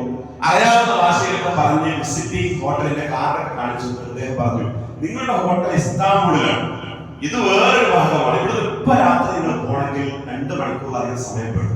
അതുകൊണ്ട് ഇപ്പൊ നിങ്ങൾക്ക് ഈ അറിയാതെ പോകുന്നത് ബുദ്ധിമുട്ടായിരിക്കും, നിങ്ങൾ ഇടങ്ങാറായി പോകും. അതുകൊണ്ട് ഇന്ന് നിങ്ങൾ വിഷമിക്കേണ്ട, എന്റെ വീട്ടിൽ നിങ്ങൾക്ക് താമസ സൗകര്യം നൽകാം. ഇവർക്ക് വളരെ സന്തോഷമായി. വാഹനോട് ഒതുക്കി നിർത്തി ഇദ്ദേഹം ഭാര്യയും ഒരു 10 മിനിറ്റ് ഇദ്ദേഹത്തിന്റെ കൂടെ നടന്ന് ഇദ്ദേഹത്തിന്റെ വീട്ടിലെത്തി. ഇദ്ദേഹം വീട്ടിൽ ചെന്നപ്പോ ആ വീട് ചെറിയൊരു വീട്, ഒറ്റ റൂമിലുള്ള ഒരു വീടും ഒരു ചെറിയ കിച്ചണും പുറത്തൊരു ടോയ്ലറ്റ്. ഇതാണ് ആ വീടിന്റെ സൗകര്യം. ഉള്ളിലേക്ക് പ്രവേശിക്കുമ്പോൾ ഒരു ഭംഗിയ ഒരു അരണ്ട വെളിച്ചമാണുള്ളത്. കുറച്ച് കഴിഞ്ഞപ്പോഴത്തേക്ക് ഇദ്ദേഹത്തിന്റെ ഭാര്യ ഞങ്ങൾക്ക് ഒരു ലഘു ഭക്ഷണം കൊടുത്തു. ഈ ഭക്ഷണത്തിന്റെ വലുപ്പവും ഈ വീടിന്റെ സൗകര്യവും വെളിച്ചം കണ്ടപ്പോഴത്തേക്ക് ഞങ്ങൾക്ക് മനസ്സിലായി കുടുംബം പരമദരിദ്രരാണ്.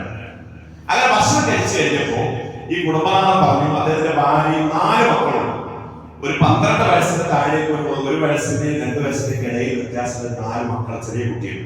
ഇദ്ദേഹം പറഞ്ഞു, ഞങ്ങളുടെ വീട്ടിലേക്ക് അതിഥികൾ ആരെങ്കിലുമൊക്കെ വന്നാൽ ഈ വീട് ഞാൻ അവർക്ക് സൗകര്യം ചെയ്തു കൊടുക്കും. ഇതിന്റെ പിൻവശത്ത് എനിക്കൊരു വീടും കൂടെ ഉണ്ട്, സ്റ്റെപ്പിൽ. ഞാൻ കുട്ടികളും വൈഫും അവിടെ താമസിക്കാൻ, അതുകൊണ്ട് നിങ്ങൾ ഇവിടെ കിടന്നോളൂ എന്ന് പറഞ്ഞിട്ട് അദ്ദേഹം ഭാര്യയും ഈ കുട്ടികളും കൂടെ 2-3 ബെഡ്ഷീറ്റ് തലയിണക്കത്തിന്റെ ഇറങ്ങി പുറത്തേക്ക് പോയി, പിൻവശത്തേക്ക് പോയി. അപ്പൊ ഇവർക്ക് വളരെ ആശ്വാസമായി ഇവരോട് കിടന്നു. പക്ഷെ അദ്ദേഹം പറഞ്ഞു, കിടന്നിട്ട് ഉറക്കം വേണ്ട പോലെ വരുന്നില്ല. നല്ല തണുപ്പുള്ള ക്ലൈമറ്റ് ആയിരുന്നു തുർക്കിയിൽ, നല്ല തണുപ്പായിരുന്നു. പക്ഷെ കിടന്ന് കുറച്ചുറങ്ങും, പിന്നെ എണീക്കും. അങ്ങനെ അവസാനം 4 മണിക്ക് ഞങ്ങൾ പൂർണ്ണമായിട്ട് എണീക്കും. ഭാര്യയോട് പറഞ്ഞു, ഇനി നമുക്ക് ഹോട്ടലിലേക്ക് പോകാം, ഇന്ന് പോയിട്ട് ഇന്നും നാളെയും കൂടെ നമ്മുടെ ഷെഡ്യൂൾ മറ്റന്നാൾ നമുക്ക് നാട്ടിലേക്ക് തിരിക്കണം. അങ്ങനെ അവർ പുറത്തിറങ്ങി ഈ കുടുംബത്തോട് നന്ദി പറയണം. അങ്ങനെ അദ്ദേഹം പിൻവശത്തേക്ക് ഇങ്ങനെ പോയി ഇദ്ദേഹത്തെ കണ്ടെത്തി നന്ദിയും കടപ്പാടും അറിയിക്കാൻ. പക്ഷേ പറഞ്ഞു, ഞാൻ ആ പിൻവശത്തിൽ ഞാൻ ഞെട്ടിപ്പോയി.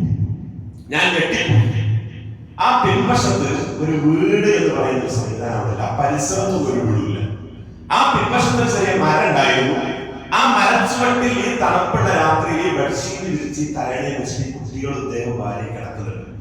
ഞാൻ ആ സ്തംഭിച്ചു പോയി. ഞാൻ അദ്ദേഹത്തെ വിളിച്ചു. അദ്ദേഹം എണീറ്റ് നമ്മുടെ കൈ പിടിച്ചപ്പോൾ കൈയൊക്കെ തണുത്ത് മരവിച്ചു പോയിട്ടുണ്ട്. ഞാൻ അദ്ദേഹത്തെ ചോദിച്ചു, എന്താണ് നിങ്ങൾ ചെയ്തത്? ഇന്നലെ രാത്രി നിങ്ങൾക്ക് എന്തെങ്കിലും ഭ്രാന്ത് സംഭവിച്ചോ? നിങ്ങൾക്ക് ബുദ്ധിക്ക് എന്തെങ്കിലും ഭ്രമം വന്നോ? ഈ പെഞ്ചിൽ ഈ മക്കളെ കൊണ്ട് ഈ തണുപ്പുള്ള രാത്രി ഇങ്ങനെ കിടക്കാൻ എന്താണ് നിങ്ങൾ? ഇത് ഞങ്ങളോട് ചെയ്യരുതായിരുന്നു. അപ്പൊ ഈ മനുഷ്യൻ പുഞ്ചിരിച്ചുകൊണ്ട് എന്നോട് പറഞ്ഞു, ഞാൻ എന്താ നിങ്ങളോട് ചെയ്തത്? എന്റെ ഔദാര്യമായിരുന്നു, എന്റെ അവകാശമായി. ഞാൻ നിങ്ങളോട് ചെയ്തത് എന്റെ അവകാശം. ഈ അവകാശം എനിക്ക് പകർന്നു തന്നത് എന്റെ ഇസ്ലാമാണ്, എന്റെ നബിയാണ്, എന്റെ വേദം ഖുർആനാണ്. ഇത്രയുമായപ്പോൾ എന്റെ ഭാര്യ മുന്നിൽ നിന്ന് ഇങ്ങോട്ടേക്ക് വന്നു. ഇതേപോലെ എന്റെ ഭാര്യ കുഞ്ഞുങ്ങൾ കിടക്കുന്ന രംഗം കണ്ടപ്പോൾ പൊട്ടി കരയാൻ. അപ്പൊ ഞാൻ അദ്ദേഹത്തോട് ചോദിച്ചു, ഈ ഇസ്ലാമും ഇതൊക്കെ കുറച്ചെന്തെങ്കിലും ഞങ്ങൾക്ക് പറഞ്ഞു തരാൻ പറ്റുമോ, പകർന്നു തരാൻ? അപ്പൊ ഈ മനുഷ്യൻ പറഞ്ഞു, കാര്യമായിട്ടൊന്നും എനിക്ക് പറയാൻ കഴിയില്ല. നിങ്ങൾ ഇസ്താംബൂളിലേക്ക് പോകുമ്പോൾ അവിടെ ബുക്ക് സ്റ്റാളുകളുണ്ട്, ലൈബ്രറികളുണ്ട്. അവിടെ നിങ്ങളുടെ ഭാഷയിലേക്ക് വിവർത്തനം ചെയ്യപ്പെട്ട ഖുർആന്റെ ട്രാൻസ്ലേഷൻ കിട്ടും. ഇസ്ലാമിക പഠിക്കാനുള്ള പുസ്തകങ്ങൾ കിട്ടും. ആ പുസ്തകങ്ങളൊക്കെ നിങ്ങൾ ശേഖരിച്ച് കളക്ഷൻ ചെയ്ത് നിങ്ങൾ നാട്ടിലേക്ക് വായിച്ചാൽ നിങ്ങൾക്ക് കിട്ടും. അതേപോലെ ഞാൻ ഈ കുടുംബത്തിൽ പാരിതോഷികം കൊടുത്തിട്ടൊന്നും അവർ സ്വീകരിച്ചില്ല. അങ്ങനെ ഞങ്ങൾ നേരെ ഇസ്ലാമിൽ പോയി, അന്ന് ഹോട്ടലിൽ പോയി കുളിച്ച് ഫ്രഷായി ആദ്യം ഞങ്ങൾ ഭക്ഷണം കഴിച്ച് പുസ്തകങ്ങൾ ശേഖരിച്ചു. അങ്ങനെ 2 വർഷം കഴിഞ്ഞ കുറെ പുസ്തകങ്ങളൊക്കെ ആയിട്ട് എന്റെ നാട്ടിലേക്ക് തിരിച്ചു. പക്ഷെ ഓരോ പോയിന്റിലും, ഉറക്കിലും, ഊണിലും, ഉണർച്ചിലും, എല്ലാത്തിലും എല്ലാ സമയത്തും ഈ കുടുംബം മനസ്സിലേക്ക് ഇങ്ങനെ തികട്ടി വരിക. ഭക്ഷണം കഴിക്കാൻ ഈ കുഞ്ഞുങ്ങൾ കിടക്കുന്നതിനൊക്കെ മനസ്സിലേക്ക് കയറി വരിക. ഉറങ്ങാൻ കിടക്കുന്ന ഈ കുഞ്ഞുങ്ങളെ കുറിച്ച് ഓർമ്മ വരിക. വല്ലാത്തൊരവസ്ഥ. അങ്ങനെ നാട്ടിൽ വന്ന് ഇങ്ങനെ വായിച്ച് അള്ളാഹുവിന്റെ മഹത്തായ തൗഫീഖ് കൊണ്ട് 6 മാസമായപ്പോഴത്തേന് ഞങ്ങൾക്ക് ഹിദായത്തിന്റെ വാതായനം കവാടം തുറന്നു അള്ളാഹു. ഞാനെന്റെ ഭാര്യ മക്കളൊക്കെ ഇസ്ലാം സ്വീകരിച്ചു. ഞാൻ അവിടെ അങ്ങോട്ട് എന്റെ മിഷണറി പ്രവർത്തനം ആരംഭിച്ചു ഇസ്ലാമിന് വേണ്ടി. ഞാൻ അവിടെ ഇസ്ലാമിക് സെന്റർ തുടങ്ങി. വലിയ തുക മുടക്കി ധാരാളം കണക്കിന് ബുക്കുകൾ ഖുർആൻ ട്രാൻസ്ലേഷനൊക്കെ കൊണ്ടുവച്ചു. പലരും ഓണമൊക്കെ തന്നെ പബ്ലിക്കായിട്ട് വായിക്കാൻ തുടങ്ങി. അങ്ങനെ വായിക്കാൻ തുടങ്ങി. അദ്ദേഹം പറയാണ് ഈ 2000-ത്തിനിടയിൽ 1993 മുതൽ 2000-ത്തിനിടയിൽ 7 വർഷം കൊണ്ട് 1000 ചില്ലാനം ആളുകൾ എന്റെ പ്രവർത്തന ഫലമായിട്ട് ഇസ്ലാം സ്വീകരിച്ചു. ഈ അഭിമുഖത്തിൽ ഈ പണ്ഡിതന്മാരോട്, അറബ് ചാനലിന്റെ ആളുകളോട്, ലേഖകന്മാരോട് പറയും 1000-ത്തിലധികം ആളുകൾ ഇസ്ലാം സ്വീകരിച്ചു. എന്റെ അനിയന്മാരും എന്റെ ജ്യേഷ്ഠന്മാരും എന്റെ അച്ഛന്റെ അടുത്തേക്ക് പലതവണ പോയി. പക്ഷെ അച്ഛനൊക്കെ നിരസിച്ചു, തള്ളിക്കളഞ്ഞു. അച്ഛൻ എന്നെ എതിർത്തു, വഴക്ക് പറഞ്ഞു, എന്നെ വീട്ടിൽ നിന്ന് ഇറക്കി വിട്ടു, ശകാരിച്ചു. ഞാൻ ഈ ഉദ്യോഗം പറഞ്ഞ് ഇടക്കിടക്ക് അച്ഛൻ്റെ അടുത്ത്. ഒരു ദിവസം ഞാനും എന്റെ അനിയനും കൂടെ പോയി. അങ്ങനെ അവസാനം അച്ഛന് മാനസാന്തരം ഉണ്ടായി. അച്ഛൻ ഇതിലേക്ക് വരാൻ സന്നദ്ധത പ്രകടിപ്പിച്ചു. ഞാനും എന്റെ കുടുംബമൊക്കെ ഇസ്ലാം സ്വീകരിക്കാൻ വേണ്ടി ഈജിപ്ത് വരെ പോയിട്ട് അവിടുത്തെ ഒരു പണ്ഡിതന്റെ അടുത്ത് പോയി കൈ പിടിച്ചുകൊണ്ട് ഷഹാദത്ത് പ്രഖ്യാപിച്ചാണ് ഇസ്ലാം സ്വീകരിച്ചത്. എന്റെ അച്ഛനെ കുറെ ദൂരത്തുള്ള ഒരു പണ്ഡിതനെ ഇങ്ങോട്ട് കൊണ്ടുവന്ന് അവിടെ വെച്ച് എന്റെ അച്ഛൻ മുസ്ലിമാണ്. ഇത് പറഞ്ഞിട്ട് പിന്നെ അദ്ദേഹം പറഞ്ഞൊരു പോയിട്ടുണ്ട്. ഒരു വ്യാഴാഴ്ച ദിവസമാണ് എന്റെ അച്ഛൻ ഇസ്ലാം സ്വീകരിച്ചത്. വെള്ളി കഴിഞ്ഞ്, ശനി കഴിഞ്ഞ്, ഞായറാഴ്ച എന്റെ അച്ഛൻ അള്ളാഹുവിന്റെ വിളിപ്പുത്തരം നൽകി ഈ ലോകത്തോട് വിട പറഞ്ഞു. പ്രിയപ്പെട്ടവർ, നമ്മൾ ആലോചിക്കും, ഞാൻ ഈ സമയം എപ്പോഴും നിങ്ങൾ ഗൂഗിളിൽ ഒന്ന് സെർച്ച് ചെയ്ത് നോക്കും. മുഹമ്മദ് സ്റ്റീഫൻ, അദ്ദേഹം ഇസ്ലാം സ്വീകരിച്ച അദ്ദേഹം കൊടുത്ത പേര് നബി സല്ലല്ലാഹു അലൈഹി വസല്ലമയുടെ പേരായിരുന്നു, മുഹമ്മദ് സ്റ്റീഫൻ. ഇന്നും മുഹമ്മദ് സ്റ്റീഫൻ റൊമേനിയ എന്ന് നിങ്ങൾ ഗൂഗിളിൽ സെർച്ച് ചെയ്താൽ അറബിയിലും ഇംഗ്ലീഷിലും അദ്ദേഹത്തിന്റെ യാത്രയും അദ്ദേഹത്തിന് ആ ഗ്രാമീണയിൽ നിന്ന് കിട്ടിയ അനുഭവം, അദ്ദേഹം ഇസ്ലാമിലേക്ക് വന്നു, ഇത്രയും ആളുകൾ കൊണ്ടുവന്നു നമുക്ക് കൃത്യമായിട്ട് വായിക്കാൻ കഴിയും. ഞാനിത് പറഞ്ഞത് നമുക്ക് കിട്ടിയത് വലിയൊരു നിർമ്മത്താണ്. ഈ നമ്മുടെ ഒന്നാമത്തെ നമ്മുടെ നബി സല്ലല്ലാഹു അലൈഹി വസല്ലം പറഞ്ഞതിന് കിട്ടിയ അനുഗ്രഹം നമ്മുടെ ഹിദായത്താണ്. ഈ മനുഷ്യൻ 1000 ചില്ലാനം ആളുകളെ ഇസ്ലാമിലേക്ക് കൊണ്ടുവരുമ്പോൾ നമ്മൾ ചിന്തിച്ചു, അന്ന് ഈ സൗകര്യം ചെയ്തു കൊടുത്തതിന് കാരണക്കാരനായ ആ തുർക്കിയിലെ സാധുവായ ആ പാവപ്പെട്ട മനുഷ്യന്റെ അക്കൗണ്ടിലേക്ക് വരുന്ന പ്രതിഫലം എത്രയാണ്? എത്രയാണ് പ്രതിഫലം? ഇതാണ് നമ്മുടെ പറഞ്ഞത് അലി റളിയല്ലാഹുവിനോട്, അലി, നീ വഴി ഒരാൾ ഇസ്ലാമിന്റെ സമക്ഷത്തിലേക്ക്, സന്നിധാനത്തിലേക്ക് വന്നാൽ ഖൈറുൽ ലക മിനദ് ദുനിയാ വമാ ഫീഹാ, ഈ ദുനിയാവിലുള്ള മുഴുവൻ കിട്ടിയതിനേക്കാൾ ഉത്തമം അതാണ്. നമ്മൾ ചിന്തിക്കണം, നമുക്ക് കിട്ടിയ ആയുസ്സുള്ള നമ്മുടെ ഈ ജീവിതവും ഒക്കെ പരമാവധി അതിനെ ധന്യമാക്കി, വികസ്വരമാക്കി, പരലോകത്തെത്തുമ്പോൾ നമ്മൾ വിജയിച്ച് ആ സ്വർഗത്തിലേക്ക് എത്തിപ്പെടുക എന്ന ഒരു കാഴ്ചപ്പാടും നിയ്യത്തുമാണ് എല്ലാ സമയത്തും നമുക്ക് ഉണ്ടാവേണ്ടത്. ഞാൻ എന്റെ വാക്കുകൾ ഉപസ്മരിക്കുകയും പരിശുദ്ധ റമദാനിന്റെ അവസാനത്തിലെത്തി നിൽക്കുമ്പോൾ നമ്മുടെ മനസ്സിൽ നമ്മൾ കുത്തിവെക്കേണ്ട കുറച്ച് വരെ കഴിഞ്ഞ റമദാൻ എനിക്ക് കിട്ടി, ഈ റമദാൻ കിട്ടി, ഇനിയുള്ള എത്ര നാളുകൾ നമുക്ക് കിട്ടുമെന്ന് ഉറപ്പിച്ചു പറയാൻ കഴിയില്ല. എന്നാലും കിട്ടിയതിനെ പരമാവധി ഉപയോഗപ്പെടുത്തി അടുത്ത സമയത്ത് ഇതിലേക്ക് കിട്ടണമെന്ന ചിന്തയിൽ നമ്മുടെ നെയ്യത്തനുസരിച്ചാണ്, നമ്മുടെ മനസ്സിന്റെ കണക്ക് പവർ അനുസരിച്ചാണ് കിട്ടുന്നത്. പവർ അനുസരിച്ച് നമുക്ക് വരാനും ഇരിക്കാനും കൂടുതൽ സമയം ചെലവഴിക്കാനൊക്കെ കഴിഞ്ഞാൽ അത് വല്ലാത്തൊരു സംഗതിയാണ്. അതെല്ലാവർക്കും കിട്ടുന്ന ഒരു നിയമത്തല്ല, എല്ലാവർക്കും ഒരുപോലെ കിട്ടിക്കൊള്ളണമെന്നില്ല.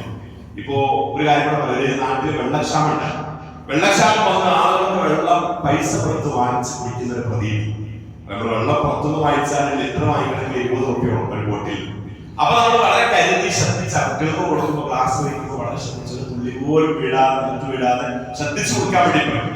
അങ്ങനെ വളരെ സാഹസികമായി പ്രയാസപ്പെട്ട് മുന്നോട്ട് പോയിക്കൊണ്ടിരിക്കുമ്പോൾ പെട്ടെന്ന് ഒരു ദിവസം രാവിലെ എണീറ്റപ്പോൾ 7 മണിക്ക് നമ്മുടെ വീടിന്റെ പരിസരത്തൂടെ ഒരു ജീപ്പിൽ ഒരു അനൗൺസ്മെന്റ് വരുന്നുണ്ട്.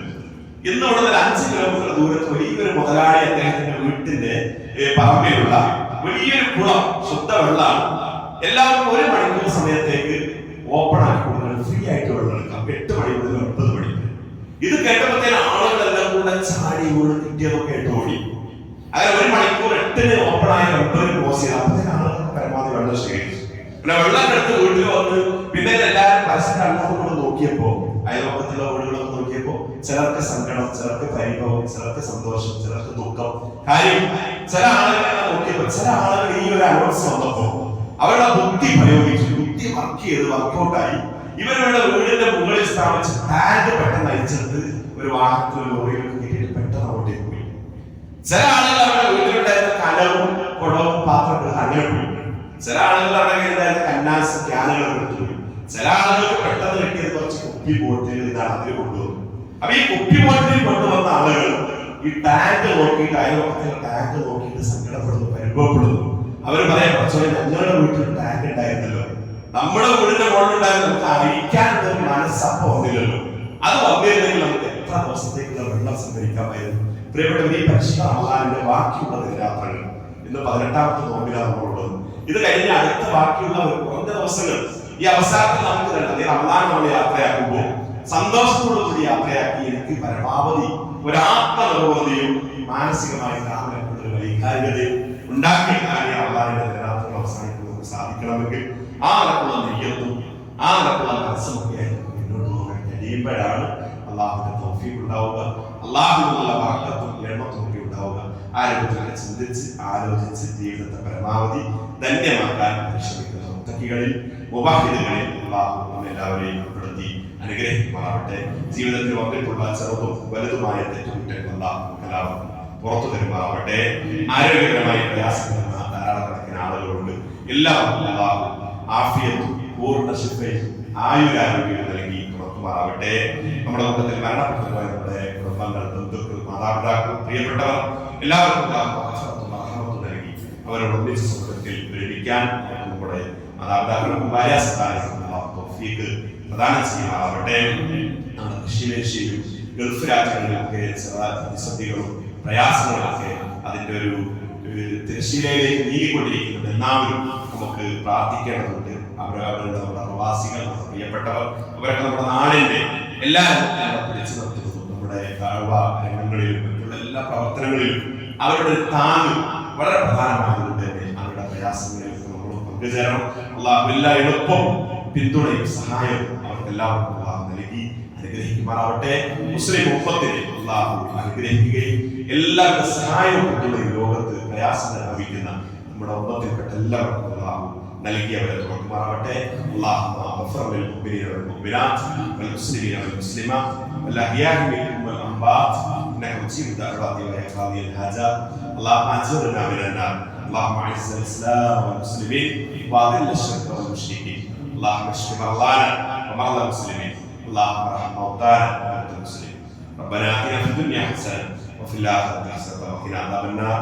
وصلى الله على نبينا محمد وعلى آله وصحبه أجمعين والحمد لله.